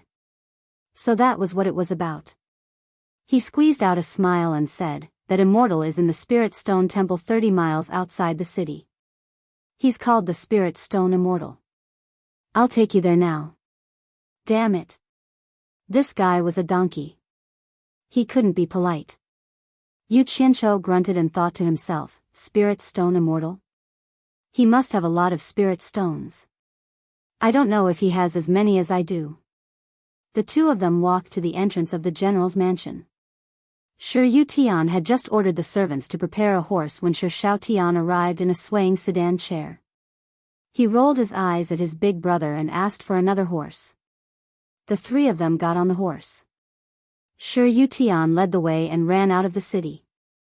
Out of the city, the three of them headed north. After running on the official road for a while, Sure Yu Tian led the two of them along a small path. Not long after, a dilapidated Taoist temple appeared on a small hill in front of them. When they reached the foot of the hill, Sure Yu Tian suddenly stopped his horse and pointed up. He said nervously, The immortal lives there. He's the master of the Taoist temple.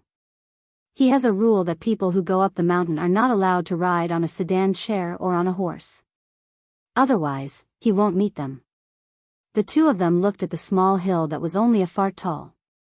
They didn't expect there to be such a rule. They looked at each other. In the end, it was Yu Qianqiu who said with a smile, That's pretty awesome. It seems like he's really capable. Forget it, let's follow the host. Let's go up. The three of them got down and tied their horses to a tree. They walked to the front of the Taoist temple. The door was closed. Yu Qianqiu gave Sure Yu Tian a look, asking him to knock on the door. The latter nodded and smiled bitterly. He walked to the door and knocked on the door. After a while, they heard footsteps from inside. The door creaked open and a Taoist child's head popped out. Sure Yu Tian said with a smile, Little master, could you please inform the master that, before he could finish, the Taoist child said angrily, Why is it you again? My master said that he would never see you again. With that, the door was closed again. Sure, Yu Tian was given the cold shoulder. He turned around and smiled at the two of them. Yu Qianqiu was stunned. I'll do it. Sure, Xiao Tian knew about his brother and the Taoist temple. He knew that he had annoyed the person inside, so he went to knock on the door. After knocking a few times, the Taoist child inside shouted, "My master said that he won't be seeing any guests today." Sure, Xiao Tian turned around and spread his palms innocently, indicating that there was nothing he could do. He then pointed to the wall. It seemed like he was asking if they should climb over the wall. Do I look like someone who would do that kind of sneaky thing? Yu Qianqiu sneered. He squinted his eyes and looked around. The Taoist temple was not big. It occupied a small hill. There was nothing special about the surroundings. He did not expect such a powerful cultivator to live here. Let me try. Yu Qianqiu glanced at the word Spirit Stone Temple on the Taoist temple. He walked to a millstone-sized bluestone opposite the door with his hands behind his back. The two brothers looked at each other, not knowing how he was going to knock. Damn it. I'm giving you face, but you don't want it. Yu Qianqiu cursed under his breath. He stretched out his hand and lifted the 100-pound bluestone. Before the two brothers could react, they heard him shout, "Get out here." The bluestone in his hand flew into the wall. Bang! A loud sound came from the courtyard. Dust flew everywhere. Even standing outside, they could feel the ground shaking. The two brothers were dumbfounded. An angry voice came from inside. Who dares to cause trouble in my spirit stone temple? You bastard! Yu Qianqiu replied in a loud voice. He hurriedly walked to the door of the Taoist temple and fiercely kicked it. With another bang, two pieces of the door directly flew in. You're courting death. Following the angry shout, a figure jumped over the wall and flew out. As soon as the person landed, he saw Sure Yu Tian. He pointed at him and scolded, "So it's you again. How dare you bring people here to fight? Do you want to die?" After saying that, he glanced at the other two. Sure Yu Tian was already scared stiff by Yu Qianqiu's actions. When he heard the person's words, he quickly knelt down and kowtowed. Immortal Master, please forgive me. Immortal Master, please forgive me. The younger brother saw his older brother's actions and frowned. He pulled him up and shouted, "Big brother, you're giving the general's residence too much face. Putting on such a big show. I was wondering what kind of bullshit immortal had such a high cultivation level. So it's just an old man at the 10th level." Yu Qianqiu laughed. With one look, he could tell that this person was also at the 10th level of the qi refining stage. The person who came had a sage-like appearance. He didn't look very old, about 40 years old. He had 3 long strands of beard, and his face was flushed. If he held the green dragon crescent blade in his hand, he would look like Guan Yu from the TV shows in his previous life. The person who came was the temple's master, Spirit Stone Immortal. He was shocked when he saw the other two. Needless to say, Sure Xiao Tian was also at the 10th level of the qi refining stage. However, he couldn't see through Yu Qianqiu. It didn't matter if he couldn't see through Yu Qianqiu's cultivation level. What was worse was that Yu Qianqiu could see through his cultivation level at a glance. This meant that Yu Qianqiu's cultivation level was higher than his. Moreover, both of them didn't look very old. To have such a cultivation level at such a young age, they must be disciples of some big sect. Although one couldn't judge one's age by appearance in the cultivation world, they were not people he could afford to offend. Thinking about this, the matter of him being hit by stones was already a small matter. Spirit Stone Immortal's expression changed. He quickly bowed to Yu Qianqiu and said, "I didn't know Senior was coming. Spirit Stone, please forgive me for my offense."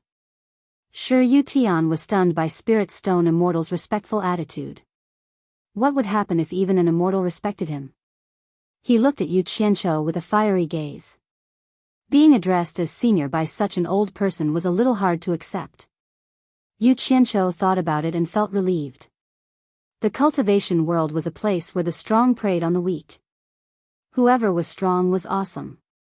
Since the other party couldn't see through his cultivation level, it wasn't wrong to address him as senior. He smiled and said, "No need to be so polite. I have something to ask you." Spirit Stone Immortal nodded and said respectfully, "Senior, please come inside." Yu Qianqiu glanced at Shi Yu Tian, whose eyes were shining, and said to Lil, "Tian, I'll be right back. You two wait for a moment." The two brothers agreed. Seeing how respectful their master was, the boy inside the door quickly ran back to prepare tea. The two brothers didn't wait for long outside the door. Suddenly, they heard the sound of fighting coming from inside. Shocked, Shi Xiaotian flew into the courtyard. Chapter 31. Just as Shi Xiaotian landed in the courtyard, a figure flew out of the Daoist temple's main hall and landed in front of him. When he saw who it was, he was shocked. It was none other than Yu Qianqiu. Shi Xiaotian quickly helped him up. Then, Spirit Stone Immortal jumped out of the main hall's entrance. He pointed his sword at Yu Qianqiu and scolded, "I was wondering which expert came to cause trouble. So it's also a level 10 Qi refinement cultivator. How dare you?" Shi Yu Tian, who had sneaked in, happened to see this scene. The thought that his master couldn't beat Spirit Stone Immortal appeared in his mind. Yu Qianqiu looked at his tattered robe and wiped the moisture from the corner of his mouth. The back of his finger was smeared with blood. He narrowed his eyes and sneered. When he and Spirit Stone entered, they were polite and asked some questions, and Spirit Stone Immortal answered them sincerely. It turned out that Spirit Stone Immortal had agreed to take Shi Yu Tian as his disciple, but it wasn't because he had a cultivation bone. In fact, Shi Yu Tian didn't have a spirit root. Spirit Stone Immortal only took a fancy to his identity and wanted to use him to do things in the secular world. Later, when he heard that there was an immortal hiding in his house, Spirit Stone Immortal immediately gave up on the idea. He was afraid of getting into trouble. Unexpectedly, this Spirit Stone had an extraordinary background. He was born in the Hua Xia Empire's number 1 cultivation sect, the Supporting Immortal Island, and his grandfather was an elder of the Supporting Immortal Island. After his grandfather passed away, Supporting Immortal Island declined in his father's generation. Supporting Immortal Island was different from other sections. It had a strange rule. If a disciple failed 3 times in a row, they would be chased out of the sect to make a living on their own. Spirit Stone Immortal Island was chased out of Supporting Immortal Island and ended up here. Perhaps he was afraid that Yu Qianqiu would look down on him. He told Yu Qianqiu a secret. Although he wasn't doing well now, it was still possible for him to return to Supporting Immortal Island. Because his grandfather was an elder, he had an Supporting Immortal medallion. This was something only elders and above had. Anyone with a spirit root could use the token to join the Supporting Immortal Island. However, the token could only be used once before it was taken away. Thus, he wanted to see if there was a chance for him to reach the Foundation establishment stage outside before going back. Otherwise, if he ran back rashly and failed to reach the Foundation establishment stage next time, he would be chased out again. Then, he would not have a chance to go back anymore. Yu Qianqiu had just escaped from Anquangsung. He had no place to get Foundation Building Dawn, so he came here to inquire about Foundation Building Dawn. Now that he heard that this guy actually had Foundation Building Dawn, how could he not be happy? He then asked Yu Qianqiu if anyone could join Fuxian Island with a token. Spirit Stone did not suspect anything as he had already determined that Yu Qianqiu was a disciple of some other sect. He confidently told Yu Qianqiu that Fuxian Island only recognized the token and not the person. Yu Qianqiu was delighted. He asked Spirit Stone if he could give the immortal supporting token to him. When Spirit Stone heard this, he got a huge shock and scolded himself for talking too much. However, he was afraid that Yu Qianqiu would snatch it from him, so he tactfully refused. Spirit Stone's guess was right. Yu Qianqiu really had the intention to rob him. Seeing that soft talk didn't work, he could only force it from Spirit Stone. However, this immortal supporting token was Spirit Stone's last hope of joining the supporting immortal island. Naturally, he was unwilling to give it to Spirit Stone. One wanted it forcefully, while the other didn't. The two of them finally started fighting. Because Spirit Stone couldn't see through Yu Qianzhou's cultivation, he was rather afraid at first. He resisted with all his might. After a few moves, he was shocked to discover that Yu Qianzhou was only Qi refinement level 10. Spirit Stone's confidence was greatly boosted. Only then did Yu Qianzhou realize that although their cultivation levels were similar, Spirit Stone's battle experience in the cultivation world was far from Spirit Stone's. Hence, the scene that Shi Shaotian and his brother saw happened. "Boss, let me do it." Shi Shaotian stared at Spirit Stone. Hee. "No need, you stand to the side." Yu Qianzhou sneered and pushed Shi Shaotian away. In his subconscious, he was still the boss of the underworld. Since he was the boss, if he couldn't win and let his lackeys fight, then he wouldn't be able to survive in the future. Spirit Stone's confidence was greatly boosted. "Young man, I'll give you a chance. Go back and improve your cultivation before coming back." Just as Yu Qianzhou was about to scold him back, he suddenly felt his dantian heat up. He secretly circulated his energy to check and saw that the golden pearl in his dantian was emitting a golden glow. His whole body suddenly became warm. The meridians that were broken by the palm strike were actually slowly healing. So the golden pearl had such a magical effect?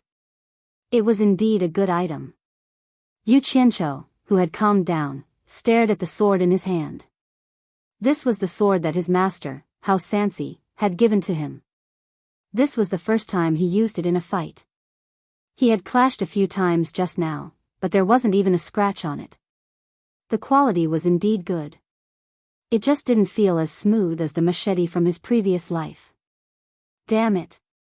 What bullsh** T cultivators. Today, he had finally experienced it. If one's cultivation hadn't reached the foundation building stage, fighting was no different from fighting with mortals. They couldn't fly, and it was even more impossible for them to casually swing their swords like the white fox. If they used all their strength, they might be able to use the move, air-splitting palm, but the opponent wouldn't just stand there and let you chop them. I don't believe that I, your father, was considered an expert in one-on-one fights and group fights in my previous life. Today, I won't be able to defeat you. Thinking of this, he pointed the sword in his hand at Spirit Stone and coldly said, "I'll ask you again, are you going to give me the item or not?" Spirit Stone was stunned. He couldn't win, yet he still dared to be stubborn. He couldn't help but laugh evilly. "You really don't know life from death. I gave you a chance, but you don't want it. Then, you can stay here and don't leave." After he finished speaking, he fiercely pounced forward and stabbed with his sword. Meeting on a narrow path, the courageous wins. A phrase flashed in Yu Qianzhou's mind. With a sigh, he swung his sword to block the sword that was stabbing at him. Immediately, he held the sword with both hands and used all his strength to wildly hack at it. The long sword whistled through the air as it chopped down. Spirit Stone was slightly startled. He raised his sword to block the attack and dodged to the side. Clang! He suddenly felt his palm go numb from the impact, and his sword almost fell out of his hand. He quickly took a few steps back. However, the other party followed up as if he didn't care about his life. He held the sword with both hands like it was a knife and hacked at Spirit Stone in a frenzy. Yu Qianzhou chased after Spirit Stone, who was dodging all over the place.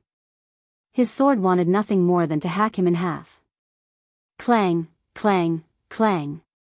The long swords clashed non-stop. Shi Shaotian, who was originally secretly worried for Yu Qianzhou, was dumbfounded.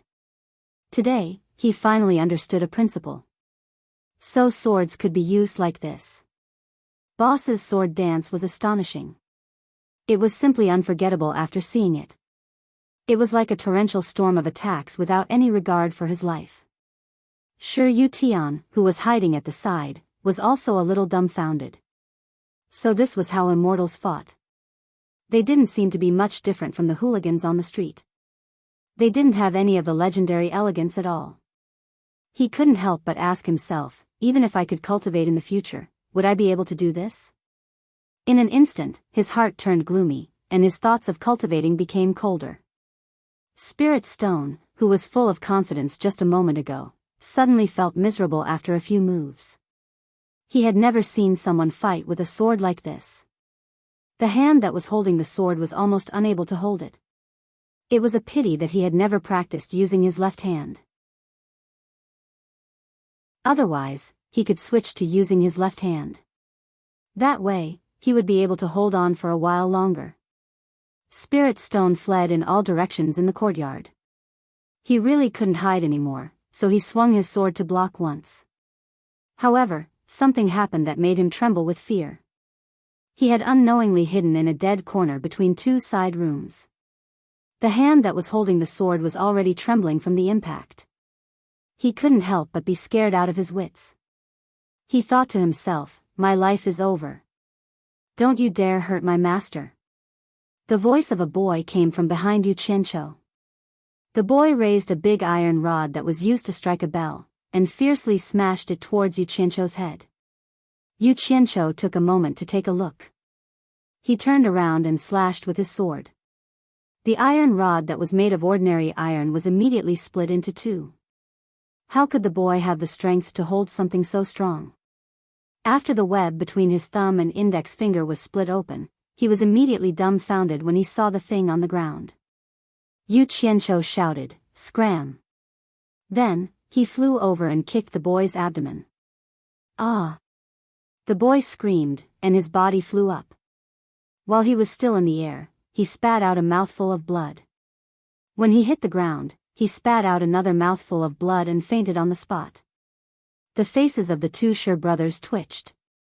They didn't think that Yu Qianqiu wouldn't even let a child go. This was too cruel. Shi Xiaotian's eyes flashed, and he suddenly shouted, "Boss, be careful."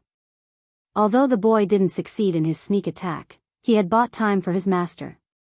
Ling Shi saw that Yu Qianqiu had kicked his disciple away, and it just so happened that Yu Qianqiu's back was facing him. He instantly felt that this opportunity couldn't be missed, and he fiercely stabbed with his sword. Hearing Shi Xiaotian's warning, Yu Qianqiu didn't see what was happening behind him.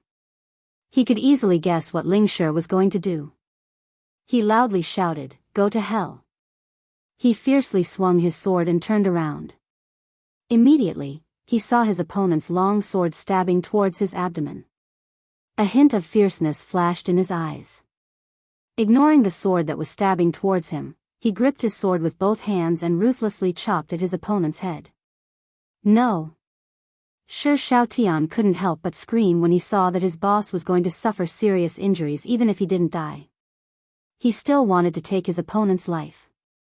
However, he didn't know that Ling Shi was even more shocked. He thought that even if he couldn't kill his opponent, he could still force him to retreat and create an opportunity for himself to escape. However, this guy was simply a lunatic, and didn't care about life or death at all. "I have a feud with you for killing my father.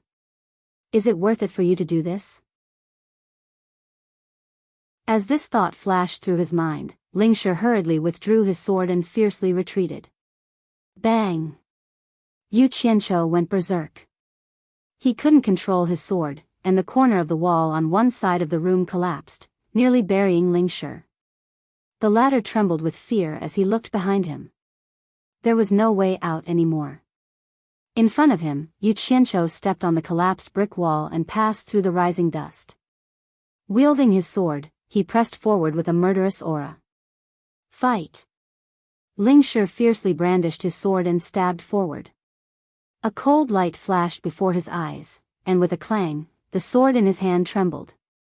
Then, it disappeared without a trace. A cold sword was placed against his neck. "Stop! I'll give it to you!" Ling Shi hurriedly shouted. Yu Qianqiu cackled and said, "Even if I kill you, the item will still be mine." Ling Shi bitterly smiled.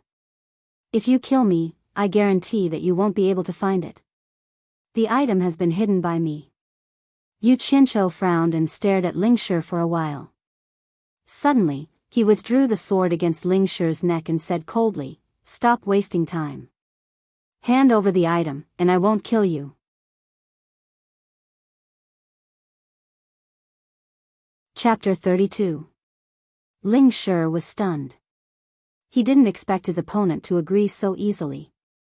He asked in astonishment, "Aren't you afraid that I'll run away?" "Run? You can try. I can also guarantee that you will suffer a fate worse than death." Yu Qianqiu snorted disdainfully and impatiently said, "Take out the item. I don't want to repeat myself a third time." Ling Shi sighed. No matter how good the item was, it wasn't as important as his life. After thinking about it, he didn't have the confidence that he could escape. He could only nod silently and step on the collapsed bricks as he walked out. Yu Qianqiu retreated and stared at him coldly. Although he said that he would let his opponent go, he still maintained a certain level of vigilance. He followed Ling Shi to the main hall and looked around. The Daoist temple was simple and didn't have many decorations. In the center, there was a deity worshipped, but he couldn't recognize who it was. A large praying mat below attracted Yu Qianqiu's attention. His eyelids twitched as he thought to himself, could the immortal supporting token be hidden here? While Ling Shi was still sighing, Yu Qianqiu took a few steps forward and grabbed the praying mat. The former's expression instantly changed. Hua! The praying mat was torn apart, and 2 items fell to the ground. The buckwheat husks inside were scattered all over the ground. Yu Qianqiu glanced at Ling Shi and slowly picked up the 2 items. At this moment, Shi Xiaotian also came in. His boss's ferocity just now was deeply engraved in his heart, but he didn't know why his boss would fight with his life on the line. Seeing Yu Qianqiu playing with the 2 items in his hands, and then looking at Ling Shi's reluctant gaze, Shi Xiaotian's heart skipped a beat. Could it be that boss is fighting so hard just to snatch other people's items? Yu Qianqiu carefully examined the items in his hands. The 2 items were a wooden token and a jade plate. The wooden token was simple and unadorned, and its sides were engraved with patterns. On one side, the words, "Supporting Immortals," were engraved. On the other side, the image of an island was engraved. Releasing his divine sense to investigate, he could feel a roaming wave of true qi. Clearly, it was injected by someone. Needless to say, this was the so-called Supporting Immortals token. The words 100 Flowers Valley were engraved on the Jade Archive. There was also a surge of Jinqi that had been channeled into the Jade Archive. There was nothing special about the rest of it, and no one knew what it was used for. Yu Qianqiu looked at the Spirit Stone and asked, "What is this thing used for?" Spirit Stone didn't know whether to laugh or cry. He didn't expect that the thing he had spent so much effort to hide would be found out so quickly. He had thought that no one would notice where he had hidden it. Hearing Yu Qianqiu's question and looking at the thing in his hand, he was slightly taken aback. "You don't even know about the 100 Flowers Valley? Is it famous?" Holding the Jade Archive, Yu Qianqiu gave Shi Xiaotian a questioning look. The latter also shook his head, indicating that he didn't know. He couldn't help but ask in a deep voice, "Am I asking you, or are you asking me?" Spirit Stone was taken aback. He thought to himself that he had tolerated it. It was his own fault for not being able to defeat Shi Xiaotian. Sighing, he explained, "This is the entrance token to the 100 Flowers Valley. The 100 Flowers Valley is a marketplace for cultivators of the Xia Empire. As long as you can afford it, you can buy almost anything there. You can also exchange items for items of similar value." "Oh. That's a good place. Give me the 100 Flowers token as well," Yu Qianqiu said indifferently. "Ah!" Spirit Stone exclaimed, "What's the use of my 100 Flowers token? This thing is just a proof to avoid being interrogated when entering the 100 Flowers Valley in the future. Any cultivator who enters or exits the 100 Flowers Valley, regardless of their level, can register and claim it. It's useless to take someone else's token." "I see." Yu Qianqiu nodded and asked, "Where are the locations of Fuxian Island and the 100 Flowers Valley?" You don't even know this?" Spirit Stone looked at him as if he was looking at an idiot. He really wondered if Yu Qianqiu was a cultivator. What? You have a problem with that? Don't you know what it means to be shameless to ask your subordinates? Although Yu Qianqiu said so, he was also lamenting in his heart that he was indeed inexperienced. He was a complete rookie in the cultivation world. Rolling his eyes at Spirit Stone, he thought to himself, this guy is a little useful. Spirit Stone decided not to say it. He thought, whatever you say is right, why should I ask for a rebuff? Yu Qianqiu rubbed his chin and paced around. He thought for a while and said to Shi Xiaotian, I'm leaving. Where are you going? The 100 Flowers Valley or Fuxian Island? I'm going too. Shi Xiaotian said. Yu Qianqiu smiled and said, there's only one Fuxian token. You go back first. After I find the Foundation Establishment pill, I'll come find you. Don't worry. I won't forget you. Shi Xiaotian was silent. After a long time, he nodded and said, I understand. I'll wait for you. Boss, be careful. After that, he walked out of the main hall and called his big brother who was hiding at the side. Spirit Stone saw the boy lying on the ground. He went to check, but there was no breath. Yu Qianqiu kicked him to death. Spirit Stone shook his head and sighed. Is he dead? Yu Qianqiu asked indifferently. Spirit Stone nodded his head heavily. It could be seen that he wasn't very sad. To a cultivator, killing a commoner wasn't a big deal. Yu Qianqiu weighed the 100 Flowers token in his hand and handed it over with a smile. He said, I'll return it to you. Ling Shi stood up, his gaze lingering on the other immortal supporting medallion. He shook his head helplessly and extended his hand to accept the 100-flower medallion. Suddenly, his wrist tightened. The hand that was handing over the medallion had already grabbed his wrist. Ling Shi turned pale with fright and shouted angrily, You didn't keep your word. Before he could finish speaking, his vision suddenly blurred, and the scene changed. After pulling Spirit Stone into the golden pearl, Yu Qianqiu laughed and let go of him. Spirit Stone looked around and shouted, Where is this? Let me out. Yu Qianqiu shook his head and said, You should feel honored. This is my territory. Ordinary people don't have the fortune to enter. You untrustworthy and despicable person. You promised that as long as I handed over the Fuxian token, you would let me go. Why did you imprison me? Spirit Stone pointed his finger and cursed.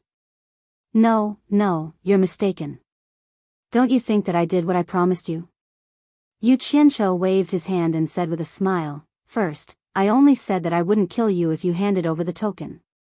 I didn't say that I would let you go. That's why you are still alive and well. Second, you didn't hand over the token.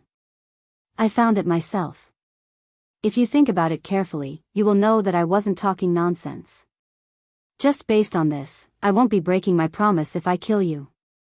Sophistry, I will fight you to the death. Spirit Stone Immortal roared and fiercely pounced over, fiercely hacking his palm towards Yu Qianqiu. The latter smiled and disappeared. Spirit Stone missed. A mocking laugh came from behind him. If I want to kill you, it will be as easy as flipping my hand. If you want to kill me, it will be as difficult as ascending to heaven. So, I advise you not to waste your energy. Spirit Stone was so angry that he cried out. He turned and pounced at Yu Qianqiu again. However, no matter what he did, Yu Qianqiu always disappeared with a smile. This went on for a long time. Suddenly, Spirit Stone seemed to think of something. He looked at Yu Qianqiu and shouted, Form displacement transposition? Is this the form displacement transposition that only a cultivator at the end of the crossing tribulation stage can use? This. How is this possible? Could it be that you have been hiding your cultivation? No. This is impossible. Although Spirit Stone said it was impossible, after he calmed down, he felt a little afraid. Regardless of whether this was really form displacement transposition, with Xiao Chen's cultivation, killing him would be as easy as flipping his hand. It turned out that Xiao Chen had been playing with him in the Daoist temple. Thinking of this, Spirit Stone's heart turned cold. Finally, he lowered his hands, no longer thinking of fighting with his life on the line. Of course, Yu Qianzhou wouldn't tell him that he could go wherever he wanted here. He smiled mysteriously and said, knowing that it's impossible, but not doing it. This is what a smart person would do. Spirit Stone Immortal, go over there and see what's over there. After saying that, he pointed at a mountain of cloth bags. Spirit Stone raised his head and looked in the direction he was pointing. He looked at Xiao Chen suspiciously. In the end, he walked to the foot of the mountain. Many of the cloth bags were open, revealing spirit stones. It was as if they were things that no one wanted and were casually thrown there. Could this mountain be made of spirit stones? Spirit Stone Immortal was shocked. He had never seen so many spirit stones before. Yu Qianzhou suddenly appeared beside him and said with a smile, "That's right. These are all spirit stones. They are all mine. Now you should know which one of us is worthy of being called Spirit Stone Immortal." Spirit Stone Immortal was now completely convinced. He couldn't beat Xiao Chen in a fight, but Xiao Chen could use money to crush him. He couldn't help but reveal an embarrassed expression. He said embarrassedly, "My name is Ji Wushuang. After I left supporting Immortal Island, I wandered into Spirit Stone Temple. That's why people respectfully called me Spirit Stone Immortal." There were some things that he didn't say. After he chased away the original owner of Spirit Stone Temple, he became Spirit Stone Immortal. Yu Qianzhou kept staring at Spirit Stone Immortal's expression. He was very satisfied with the current effect. This was the effect he wanted when he brought Spirit Stone Immortal here. Yu Qianzhou had no experience in the cultivation world, so he needed such a person to be his follower. As for Spirit Stone Immortal's trivial matters, he couldn't be bothered. Yu Qianzhou frowned and said, "What's Spirit Stone Immortal?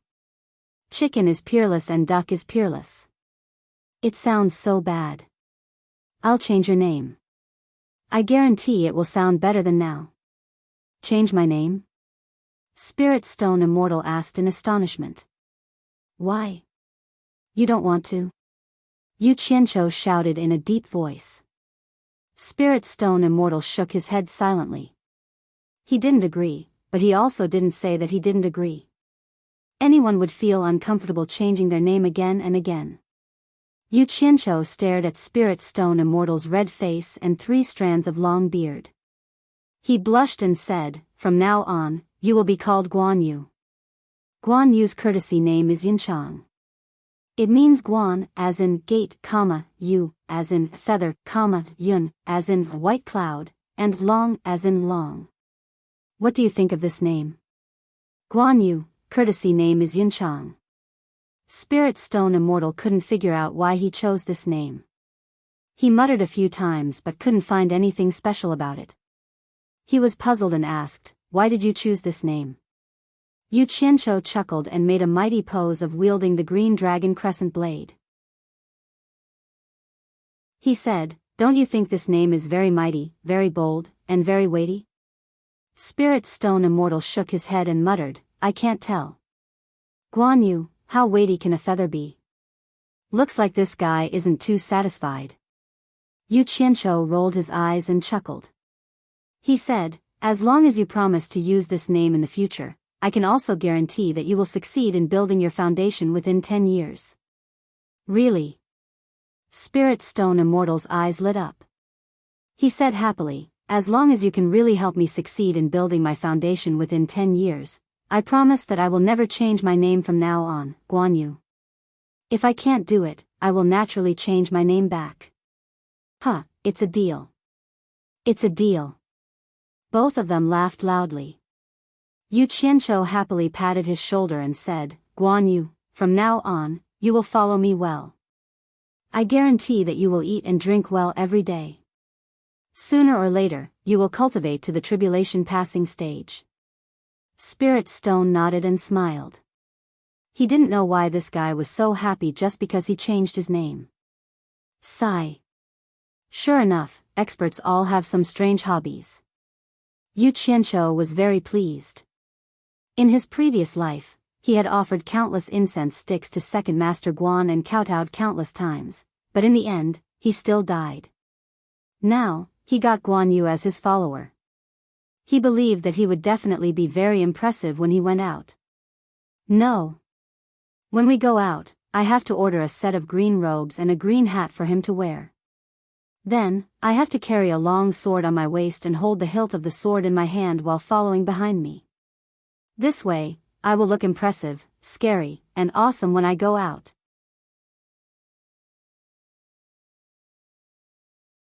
Chapter 33. Although he was pleased with himself, he did not believe that a few simple promises could completely subdue a person. It was necessary to use the necessary methods. He still had to ask the white fox about this. With a thought, the entire space within the golden bead appeared in his mind, including every blade of grass and every tree. After reaching the 10th level of qi refining, the territory inside the golden bead had expanded by dozens of times. What made Yu Qianzhou pleasantly surprised was that small streams and lakes began to appear in his territory. Because of this, he purposely got a lot of different kinds of fish to raise, birds, beasts, flowers, and plants. The bamboo pavilion was empty. Sister Bai must have gone to play with the flowers and plants again.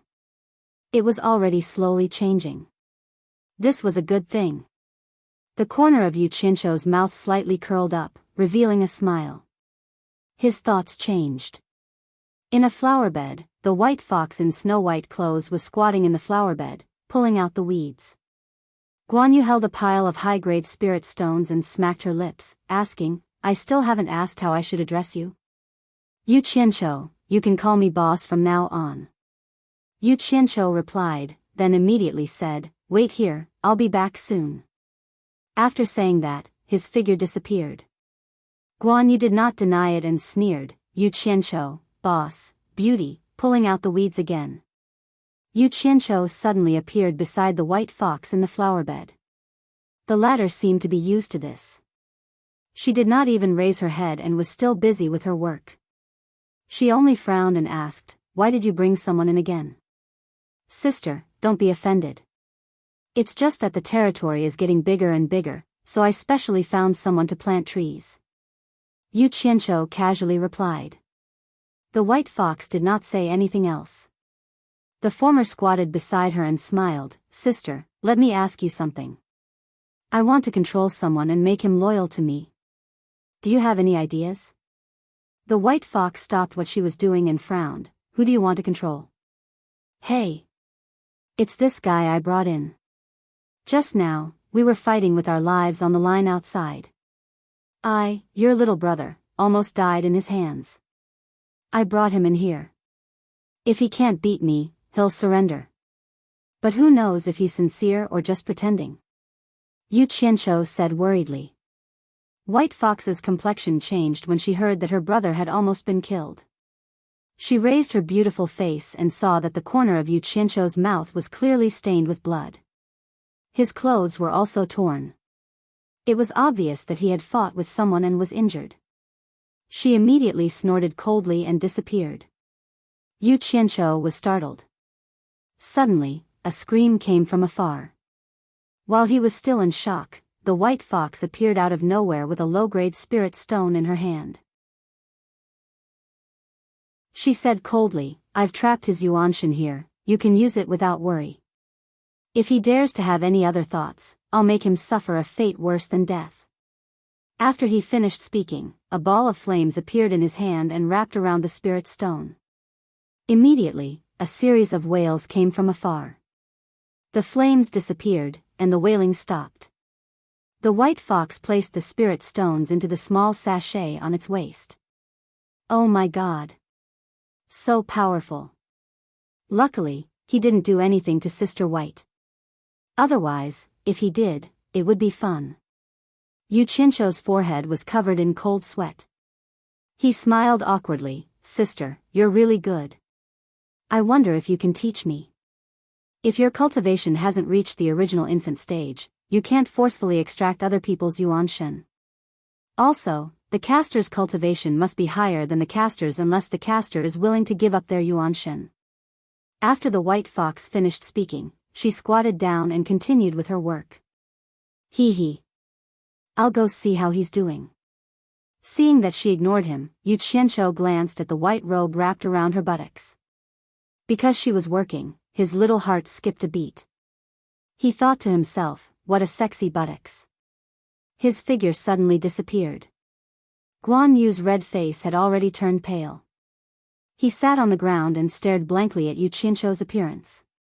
He scrambled to hug his thigh and trembled. There's a woman. There's a woman here who forcefully extracted my yuanshen. Yu Qianqiu, no. Boss.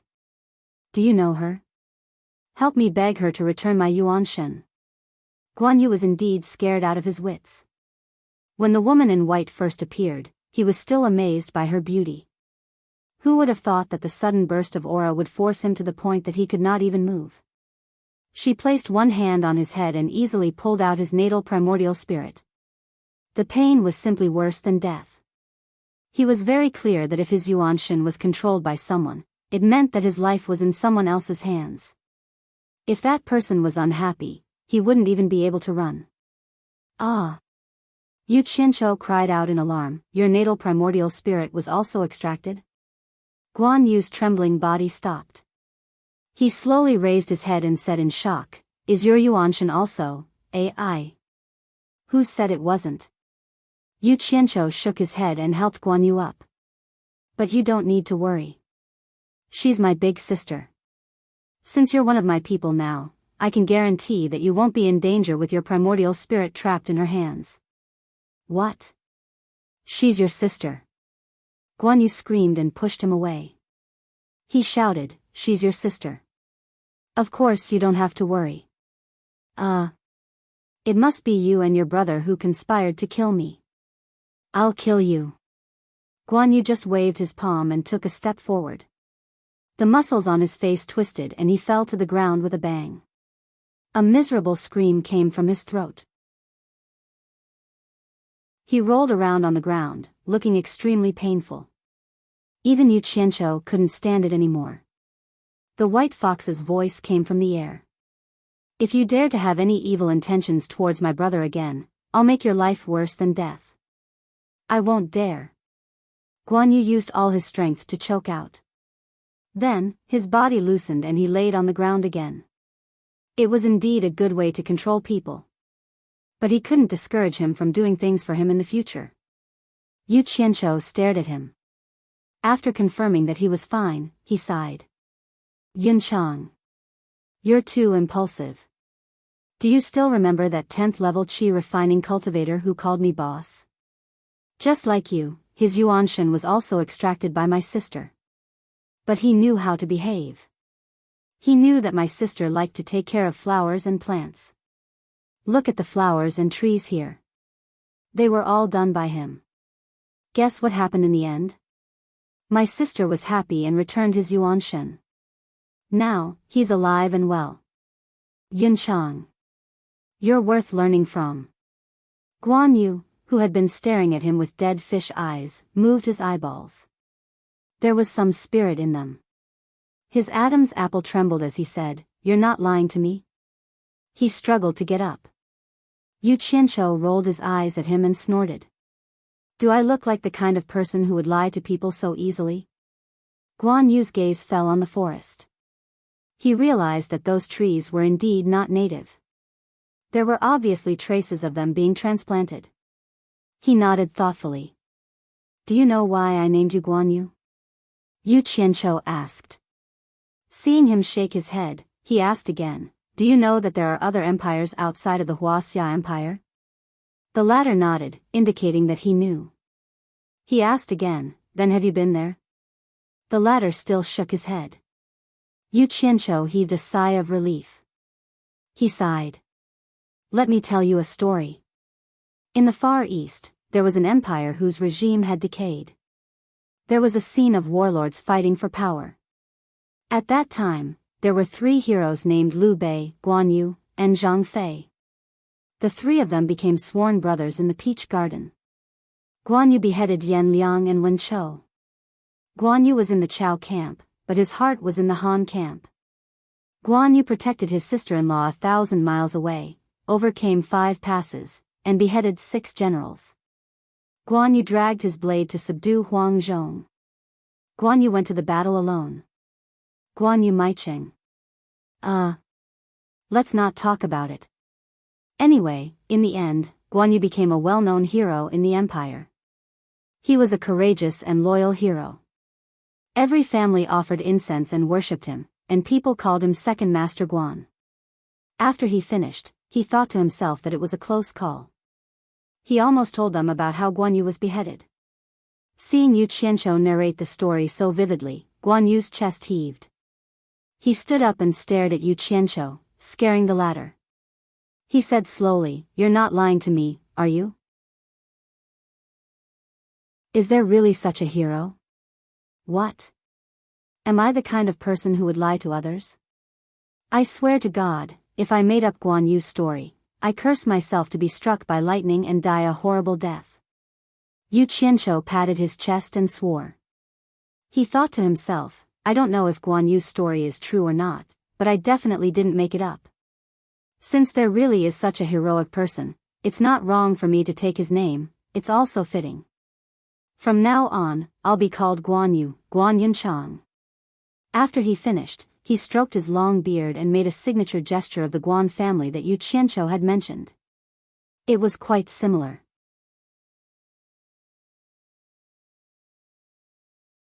Chapter 34. Don't talk about useless things. Guan Yunchang did it, not said it. Yu Qianzhou pulled Miao Yi out of the golden pearl and back to the Daoist temple of spirit stones. He took out the jade archive and handed it to Miao Yi, saying, "First, take me to 100 Flowers Valley for a stroll." Guan Yu took it and saw that the Taoist priest was about to leave. He heaved a long sigh and said, "Wait." Then he walked over to the boy who had been dead for a long time and carried him to the back of the hall to bury him. Yu Qianzhou nodded, thinking that he had some humanity. When the two of them reached the foot of the mountain, they found the horse still tied under the tree. Yu Qianzhou untied the reins and mounted it, saying, "Follow me."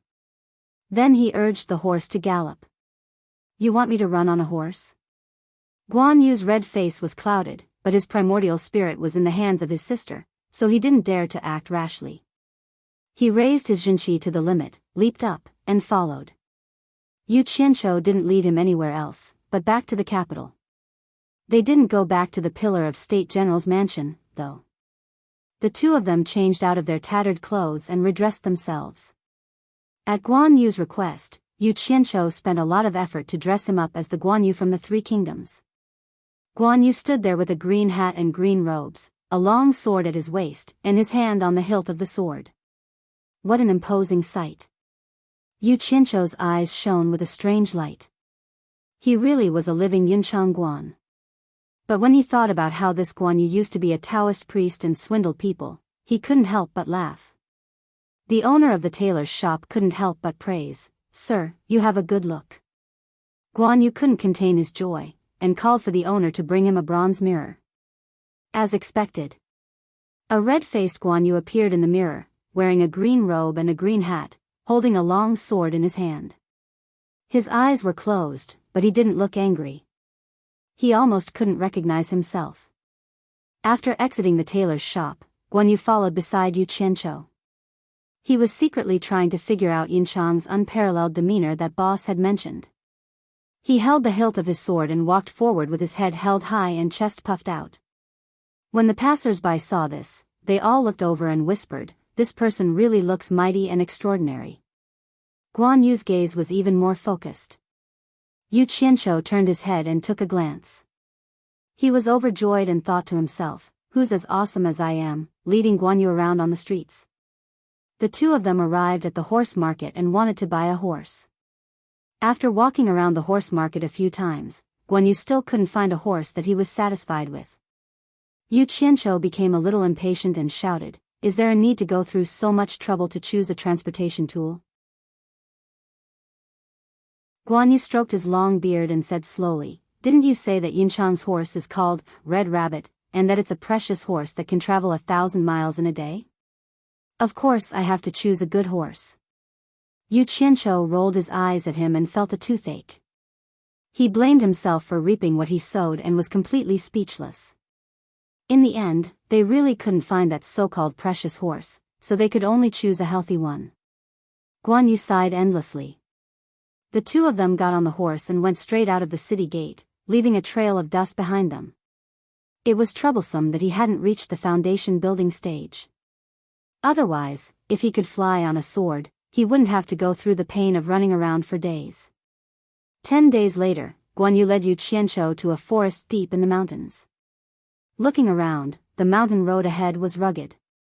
It was already impossible to travel on a horse. Yu Qianqiu jumped off the horse and pointed to the depths of the clouds in front of them. He asked, "Is that the 100 Flowers Valley?" "It doesn't look like it. It's impossible to see people in the clouds." Guan Yu also got off the horse and smiled. After spending a few days with Yu Qianqiu, he found that he wasn't the kind of person that was hard to get along with, so he felt a lot more at ease. He explained, if anyone could see Baihua sect, then wouldn't it be troublesome? Wouldn't even those normal people be able to come and go as they please? Baihua Palace set up a big formation in the 100 Flowers Valley. The clouds are only a distraction, mainly to stop normal people from going in and out. Let's go. But what about these two horses? What? Are you going to send them to your parents? Just leave them here. Yu Qianqiu laughed mockingly. Guan Yu stroked his beard and pondered for a while. Then, he pulled out the long sword from his waist and broke the reins of the two horses. He removed the saddles and slashed the horses' buttocks twice. The two horses neighed in pain and ran into the deep mountains without any restraint. "Ha! You're quite kind, but there are probably quite a lot of ferocious beasts in this forest. I don't know if they'll be able to live past today." Yu Qianqiu shook his head. Guan Yu was surprised by his words. He looked at the direction the horses ran in and said in a low voice, "They better pray for themselves. This isn't something we can handle. Come on, let's go up the mountain." Before he could finish his words, the sound of horses neighing could be heard, and the two horses ran back. Guan Yu was a bit dumbfounded. Yu Qianqiu laughed, "These horses are used to being tamed, they can't survive in the wild. They'll probably run back in fear as soon as they smell the feces of ferocious beasts. Forget it, I'll just be a bit kind." Saying so, he walked up to the two horses and touched them. The two horses disappeared. Seeing that Guan Yu was still in a daze, he waved his hand and said, "What are you spacing out for? Let's go. I've already sent them to my sister's place." Guan Yu shook his head and said, "I'm not in a daze. I'm just wondering who you and your sister are, and where exactly does your sister live?" After saying that, he walked up the mountain with a face full of disbelief. "I'll let you know when I get the chance. Tell me what's going on with this Baihua Palace." Yu Qianqiu followed. Baihua sect was founded not too long ago, less than 200 years ago. Speaking of which, it has something to do with supporting Immortals Island. Baihua sect's sect leader, Baihua Fairy, was originally the daughter of the previous island lord of supporting Immortals Island. Unexpectedly, she married Yan Bugui, the son of the previous palace lord of the number 1 demonic sect, the 10,000 Demons. It caused quite a bit of trouble at the time. On one side was the number 1 righteous sect, and on the other side was the number 1 demonic sect. Under the pressure from both sides, the two sect leaders expelled the couple from their sects, and they both stepped down from their positions. It was here that the couple established their sect, establishing Baihua Palace. Baihua Palace can be considered as an anomaly in the cultivation world. You can't say that it's righteous, nor can you say that it's demonic. Yet, both the righteous and demonic sects have to give it some face. Because of this, the 100 Flowers Valley where Baihua Palace is located has become a trading ground for the cultivation world. Both the righteous and demonic sects don't dare to cause any trouble here, and each goes about their own business. Don't you think it's strange? Hee hee. That's interesting. I'll have to take a good look. Yu Qianqiu laughed. The two of them chatted as they walked, winding their way into the depths of the mountain mist. The thick mist in the mountain was very strange, it didn't disperse even when the wind blew. The two of them stopped in front of the thick mist. Guan Yu took out a jade archive and imbued it with his true qi. The jade archive shot out a beam of white light towards the depths of the mist. The thick mist immediately roiled, gradually parting to reveal a path. Guan Yu instructed, "Don't run around. Just follow the path." The two of them walked along the path, and the mist behind them slowly closed up again. Yu Qianqiu was secretly amazed. Even the most advanced technology in his past life would have a hard time achieving this, right? Not long after, a city gate that wasn't too big appeared in front of them. Several cultivators armed with weapons stood guard at the gate. The cultivators glanced at the two of them, but didn't say anything. However, Guan Yu pulled Yu Qianqiu over and said, "Fellow Taoists, this is my friend's first time here. He needs 100 flowers entrance token." A cultivator sitting behind a table glanced at Yu Qianqiu, then flipped open the booklet on the table. He picked up a brush and asked, "Name? Which sect?" "Yu Qianqiu. I'm a loose cultivator with no sect or sect." Yu Qianqiu answered unhurriedly. Before coming here, Guan Yu had already informed him. Of course, he couldn't possibly say that he was on Quansung's disciple. 100 flowers entrance token, 1 mid-grade spirit stone, or 100 low-grade spirit stones, the cultivator said plainly. Yu Qianqiu nodded. He pretended to take out a mid-grade spirit stone from his robes and handed it over. Guan Yu's eyelid twitched when he saw this. Only then did he remember that the one thing this guy didn't lack was spirit stones. The cultivator took out a jade archive and let Yu Qianqiu imbue it with true qi. After that, the cultivator made a hand seal and shot a beam of white light at the jade archive.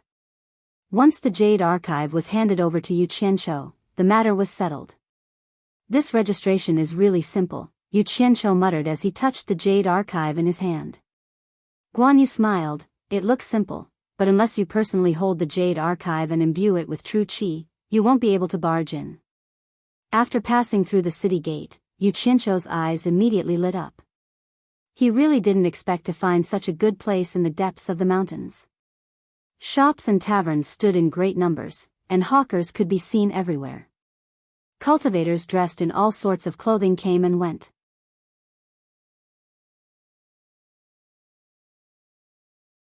Chapter 35. As the two strolled around the city, Yu Qianqiu looked around. Everything here was new to him. Guan Yu glanced at him. Although his anger had dissipated a lot after getting along with him for a while, he still couldn't help but take it to heart that his primordial spirit was controlled by someone else. He asked, "Are you going to take a look and leave, or are you going to stay here for a few days?" Yu Qianqiu was full of interest. He nodded and said, "Why do you want to leave when you just arrived?" "Stay a few more days. You're familiar with this place, where do you think is a good place to stay?" Guan Yu inadvertently smiled and said, "Come with me." The two walked forward and passed by a big square. There were many people setting up all kinds of stalls. Guan Yu brought him to the front of an inn. Yu Qianqiu looked around and discovered that the inn in front of him was probably the most imposing one he had seen so far. The signboard above the entrance read 100 Flowers House. He didn't think too much about it and followed them in. As soon as they entered, a waiter came over and greeted them enthusiastically. "Two guests, are you going to eat or stay?" Yu Qianqiu looked at the waiter and found that he was also Qi training level 7. Guan Yu went to the front of the counter and knocked, calling out, "Manager, give me 2 of the best rooms." The fat man, who was busy at the counter, hurried over. The fat man smiled and said, "The best room costs 10 mid-grade spirit stones a day, and 2 rooms cost 20 mid-grade spirit stones. May I know how long the 2 of you would like to stay?" "How many days?" Guan Yu turned and asked. Yu Qianqiu was stunned for a while, then he frowned and said, "Are you kidding me? 2 rooms cost 20 mid-grade spirit stones a day. Disciples from normal sects can't even afford a day's stay even with half a year's worth of spirit stones?" The fat shopkeeper said, "Little brother, I'm afraid this is your first time here. Our 100 Flowers house was opened by the 100 Flowers Palace, and it's also the best inn in the entire 100 Flowers Valley. If you stay here, you can rest in peace. No matter if it's the righteous Tao or the devil Tao, not many would dare to cause trouble here. Therefore, 20 mid-grade spirit stones a day is definitely worth it. Humph. If no one dares to come and cause trouble, doesn't that mean there are still people who dare to come and cause trouble? Yu Qianqiu muttered. When he saw the manager's expression change, he thought about how it wasn't beneficial for him to offend the members of the Flower Palace since he'd just arrived here, so he could only change his words. Then I'll stay for a day first. The shopkeeper's expression immediately relaxed, and he said with a smile, then I'll give the two of you 2 superior rooms? Yu Qianqiu nodded and pretended to put his hand into his empty lapel.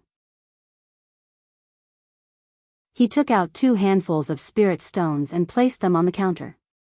When the shopkeeper saw that he was able to grab 2 large handfuls of spirit stones from his flat clothes, he couldn't help but stare at him strangely. Yu Qianqiu's heart trembled, and he thought to himself that he would have to buy a storage bag to show off. After the shopkeeper registered, he called the waiter to bring the 2 of them upstairs. Yu Qianqiu inadvertently glanced at the strange smile on Guan Yu's face. He was slightly startled, and he immediately understood what was going on. I was wondering why he brought me to such an expensive place. So it turns out that he has a problem with me. Damn it. Do you want me to lose some money? This isn't a good sign, and I have to put it out in time. The place that he spent a lot of money to stay in was indeed different. The items and furnishings in the room were really good. When he opened the window, he saw the square. Looking at the bustling square, Yu Qianqiu was in a good mood. The haze of being schemed against by Guan Yu had also lightened a little. The market of the cultivation world. Let's see what good things they have. Yu Qianqiu muttered a few words, and he slowly walked out of the inn. He walked in the market with his hands clasped behind his back, looking at the vendors around him. If one didn't know the situation, who would know that this was the cultivation world? Yu Qianqiu slowly walked from stall to stall, but he didn't find many things that he recognized.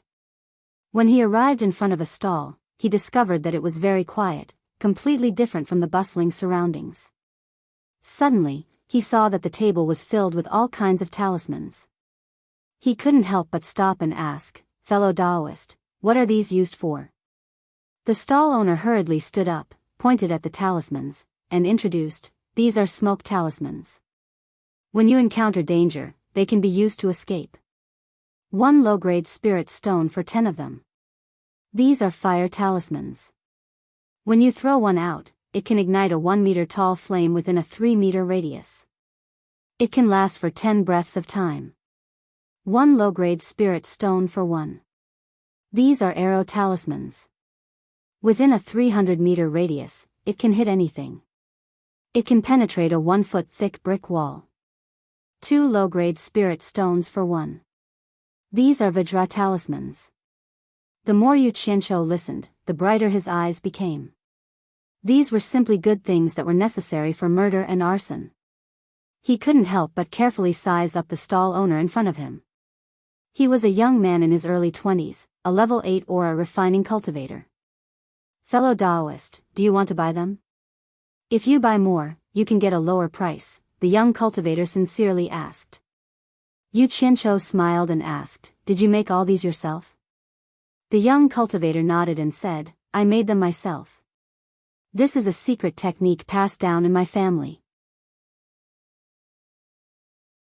If it wasn't for my lack of cultivation and the fact that I can't make more powerful talismans, I wouldn't have been reduced to selling these low-level talismans to make a living."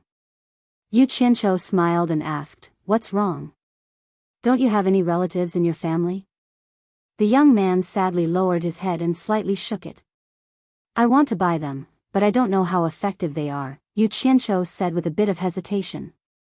The young cultivator became a bit anxious and said, "Fellow Taoist, are you afraid that the talismans I make won't be effective because of my young age? If you don't believe me, we can find a remote place and try it." Yu Qianqiu rubbed his nose and muttered, "Then let's find a place and try it. If the effect is really good, then I want all of them. Fellow Taoist, please wait a moment. Hearing that he wanted all the talismans if the effect was good, the young cultivator quickly packed up his stall and led Yu Qianqiu to the outskirts of the small town. Yu Qianqiu looked around and found that it was really remote. He nodded his head in satisfaction and said, "Fellow Taoist, try a few talismans." The young cultivator immediately took out a few different talismans from his bag and displayed them one by one in front of him. The effect was really good. Yu Qianqiu was very happy and couldn't help but feel strange and asked, "I see that your stall is deserted. It seems like there isn't even anyone looking.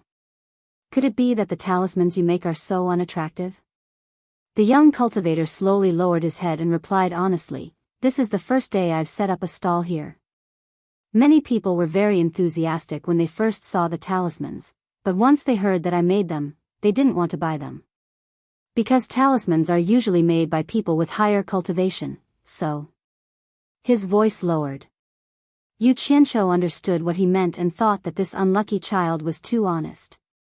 Couldn't he just say that it was his father or master who made them? "Fellow Taoist, just treat it as helping me.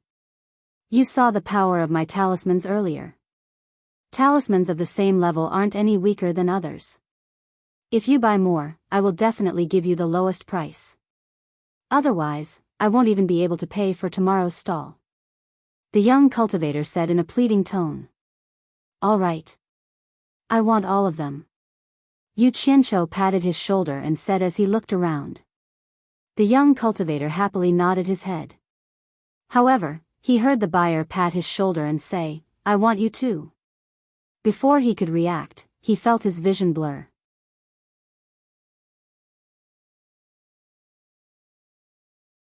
Chapter 36.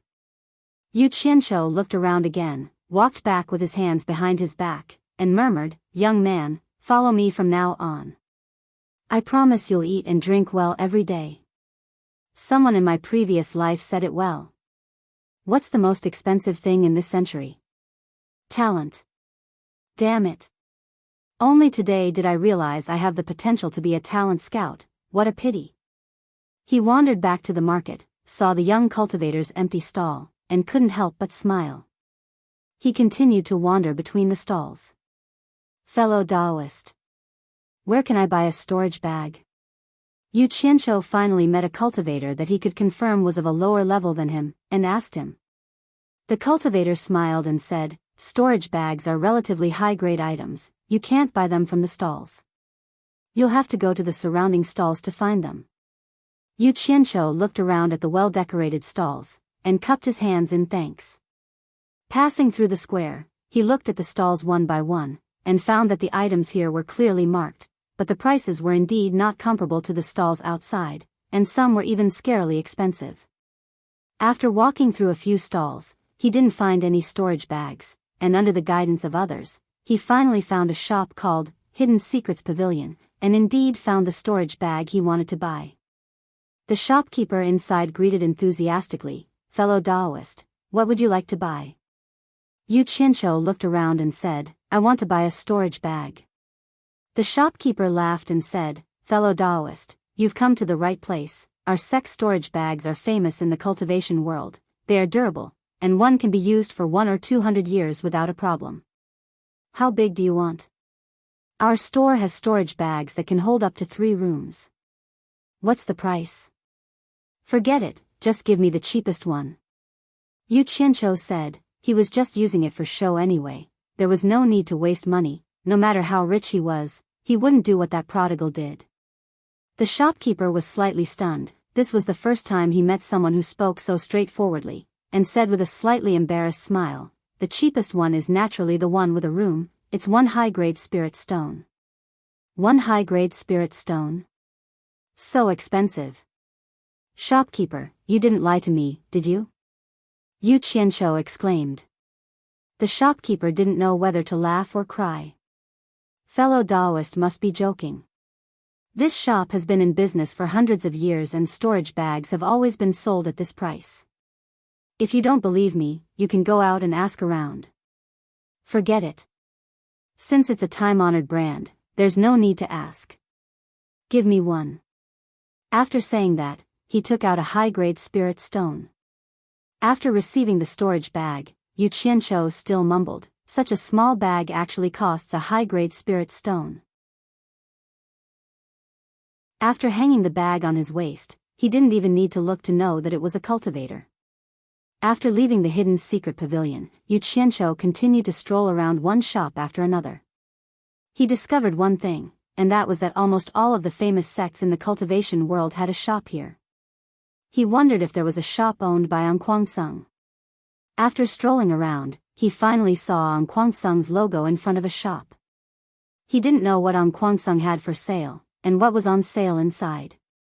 He wanted to go in, but he was afraid of bumping into someone he knew. He shook his head, safety first. It was better not to go in. "Junior Marshal sister. Come here quickly. Our Anquangsung shop is here." Yu Qianqiu didn't walk far when he suddenly heard a familiar voice, and he turned to look. Hey! The world was really small, there would be no meeting without enmity. It was really an old acquaintance, the direct grandson of Anquangsung's sect leader, Lu Zhengguang. He didn't know who that junior martial sister was, but he felt that her back was somewhat familiar. After thinking for a while, he resisted the urge to go over and mock Lu Zhengguang. Although this was 100 Flower Palace's territory, and no one dared to fight, he couldn't beat him. Running over to show off his tongue wasn't something a hero would do. After thinking about it, it would be better to wait until he had the strength to beat someone up in the future. The mountains didn't change, and the rivers flowed. There would always be a time when he met him and took care of him. After strolling around the stalls for a while, he bought a bunch of things that he didn't know if they were useful or not. In any case, after buying things that he was interested in, the sky gradually darkened, and he slowly walked back to 100 Flower House. When he walked to Guan Yu's room, he found that Guan Yu was still sleeping soundly on the bed. He couldn't help but sigh. This was the sorrow of refining Qi level 10. If you couldn't break through to the foundation building stage, then what was the point of cultivating? It was no different from eating and waiting for death. Yunchang, wake up. This boss will take you to eat and drink. Yu Qianqiu used his foot to wake Guan Yu up.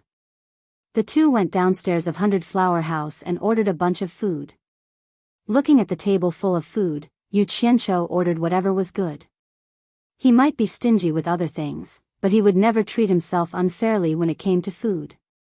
Drinking big bowls of wine and eating big pieces of meat, it felt so good. The stalls outside were lit up, and even the stalls in the square had become a night market. The two ate and drank, enjoying the scenery outside. "Junior Marshal sister, come quickly. This is the best inn in the 100 Flowers Valley, 100 Flower House. Manager, give me 2 of the best rooms." He heard that familiar voice again. Yu Qianqiu turned his head to look. It was really a small world for enemies. It was that guy Lu Zhengguang again, leaning on the counter to pick a room. "Forget it, I'll just pretend I didn't see it." Just as Yu Qianqiu was about to look away, a young girl walked in the door, and he couldn't look away. It was none other than the woman he was most familiar with in Anquangsung, Chu Ping. As Chu Ping looked around and sized up 100 Flower House, she also saw that familiar face near the window. Chu Ping couldn't believe it. She thought to herself, am I seeing things? Isn't he dead? The two just looked at each other. Yu Qianqiu pouted and gestured at Lu Zhengguang. He put a finger in front of his mouth and made a shushing gesture. Chu Ping's face immediately lit up, and her eyes showed unconcealable excitement. The other party's actions undoubtedly proved his identity. She looked at Lu Zhengguang and knew what he was referring to. She nodded slightly. The two booked a room and were brought upstairs by the staff. On the way upstairs, Chu Ping couldn't help but look at him again. Yu Qianqiu smiled and pointed at himself, then upstairs, telling her that he was also staying upstairs. Chu Ping walked up with light steps. Seeing that Lu Zhengguang had also gone upstairs, Yu Qianqiu felt a chill run down his spine. He actually dared to get a room with his chick. He must be tired of living. Then he remembered that Lu Zhengguang had booked 2 rooms, and he felt a little better. However, he still couldn't swallow his anger. Guan Yu used his chopsticks to knock on Yu Qianzhou's chopsticks. He smiled and said, "Boss, she's already upstairs. Are you still in a daze? Why? Have you fallen for her?" Yu Qianzhou rolled his eyes at him. At this time, a guest at the table next to them turned around and said, "Young man, you have to look carefully. That's An Kuansung's man. An Kuansung is now a big deal. You can't just mess with him." Yu Qianzhou turned his head to look at the guest behind him, then glanced at the simple dishes on the table. He smiled and said, "If you don't mind, please come over and have a drink with me. I have something to ask." The person was a slightly sloppy old man. He laughed and said, "Then I won't stand on ceremony." He stood up. Yu Qianzhou smiled and stretched out his hand. "Please." The old man came over and sat down. Yu Qianzhou poured him a glass of wine and toasted him together with Guan Yu. After the old man ate a few mouthfuls of food, Yu Qianzhou said respectfully, "I heard from you that An Kuansung is now a big deal. I'm ignorant, so I hope you can enlighten me."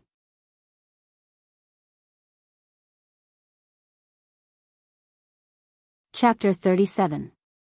I can't say that I'm teaching you, I've only heard about it from the grapevine. However, in recent years, An Kuansung has been stirring up chaos in the cultivation world. The cause of this matter seems to be the Phantom Palace robbing An Kuansung of a batch of spirit stones. The old man said. Yu Qianzhou's eyelids twitched and asked, "Is the palace lord of Phantom Palace called 100 Charm Beauty?" "Yes."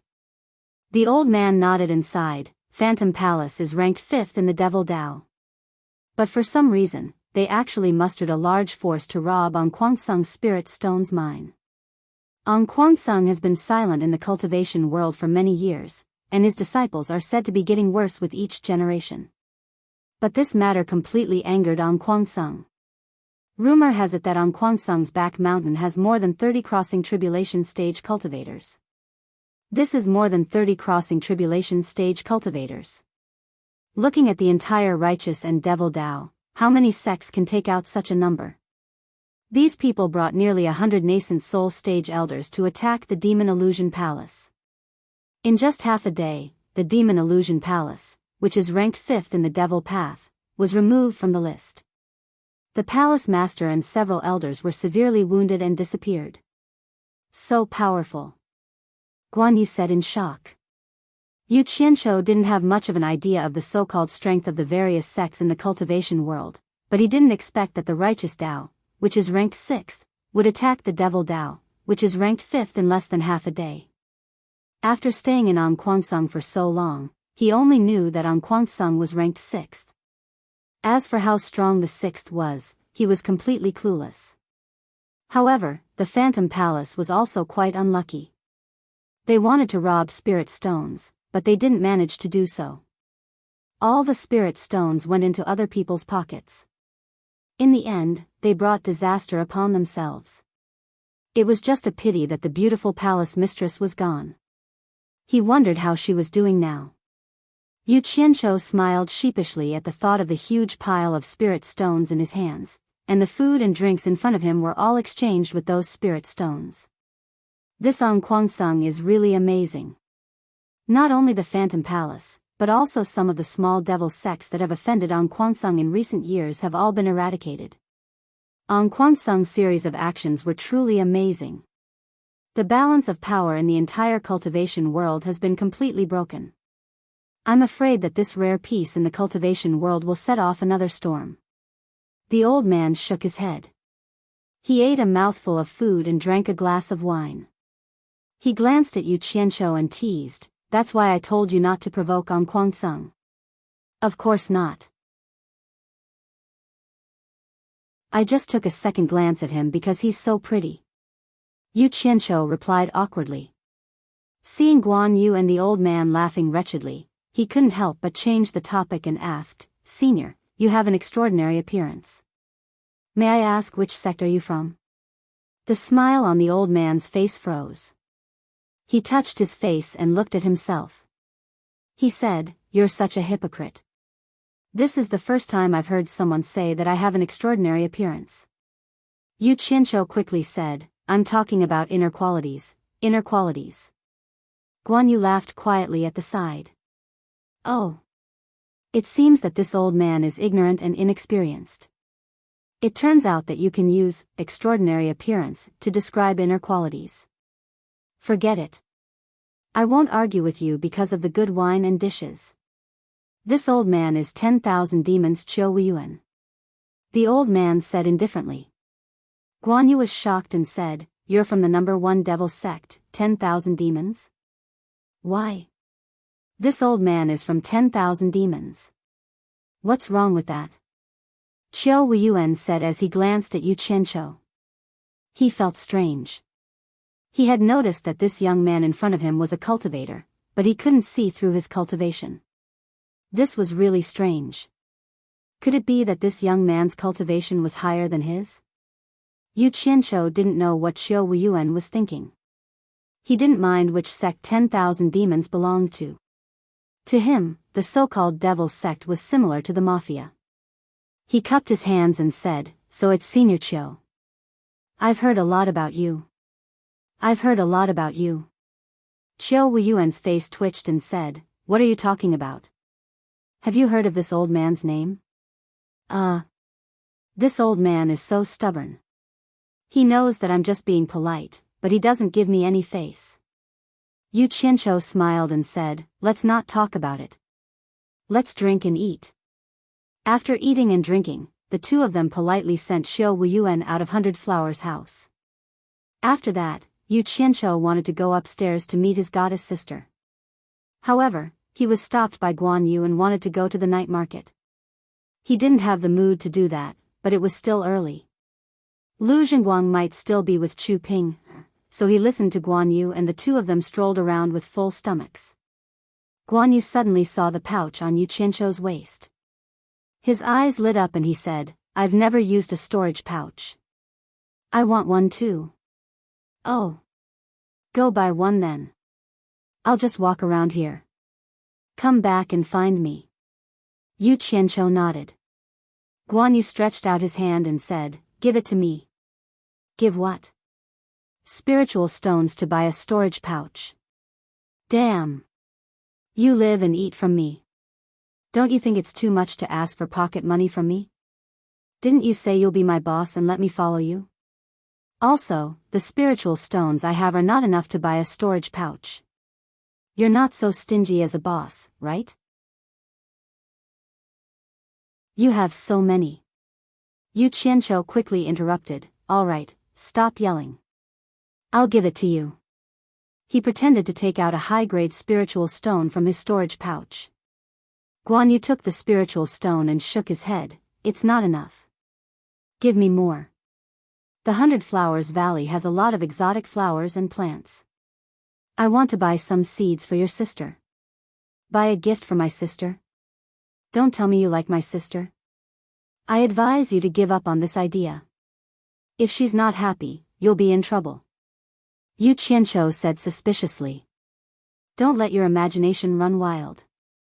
Didn't you say your sister likes flowers and plants? Do you want me to learn from her? Guan Yu said. Yu Qianzhou was stunned. He remembered that he did say that to him. It turned out that he was reaping what he sowed. He took out a handful of spiritual stones with a pained expression and gritted his teeth. You really don't know the cost of daily necessities. Go back after you're done. I'm not going to shop anymore. He turned around and left. His good mood was ruined by Guan Yu. Which room is Chu Ping staying in? Yu Qianzhou paced back and forth in the hallway of the upper room of 100 Flowers Valley. He just asked the shopkeeper downstairs, but the shopkeeper told him with a smile that he couldn't tell him. Just looking at Chu Pinger made people think of her beautiful figure, it really made people anxious. Without a choice, Yu Qianzhou looked around to make sure there was no one around. He tiptoed and pressed his face against the door to eavesdrop one by one. After 7 or 8 rooms, he heard Lu Zhenguang's fawning voice in front of one of the rooms. Seeing that the room was right next to his, he couldn't help but press his ear against it to hear what he was saying.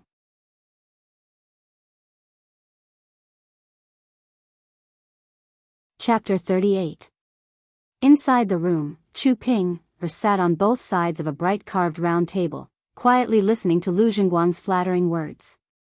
Looking at Lu Jingguang's uncontrollable arrogant expression, she sighed in her heart. Was this still the senior brother Lu that she had dreamed of? In her impression, senior brother Lu had an elegant temperament, was gentle and kind, and was the dream lover of all the female disciples of An Kuang Sung. She didn't know when it started, but she had slowly grown tired of him. Looking at the face that she had once thought was the most handsome in the world, Chu Ping's eyes slowly moved away, and an ordinary face quietly appeared in her heart. In the forbidden pool, he was so scared that he hugged his clothes and hid. After that, he stopped a man with a bloody nose. At that time, the man was so scared that he couldn't speak properly. He looked so stupid in his panic. In the end, he actually got kicked down the mountain by him. But how could she blame herself for that?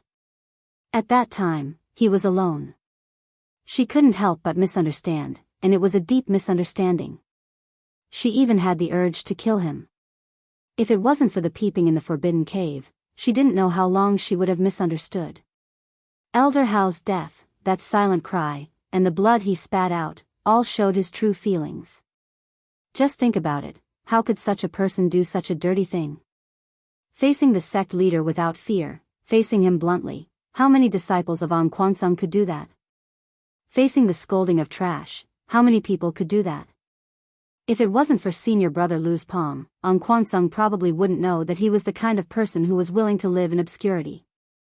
Facing the song that was sung all over the world, he clearly knew that he was the one who composed it, but he didn't seek fame or profit, turning a deaf ear to it.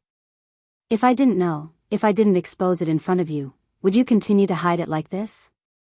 When I saw your helpless and miserable smile on the spirit stone mine, do you know how much my heart hurt? When I heard that you were killed by the demonic path in the spirit stone mine, do you know how many times I cried for you in the middle of the night? Do you know how happy I am to see you appear in front of me silently again today? He actually lived here as well. Could this be the so-called fate? Recalling Yu Qianzhou's sign language, Chu Ping smiled. As for what Lu Jingguang was saying, it could be said that he wasn't listening at all.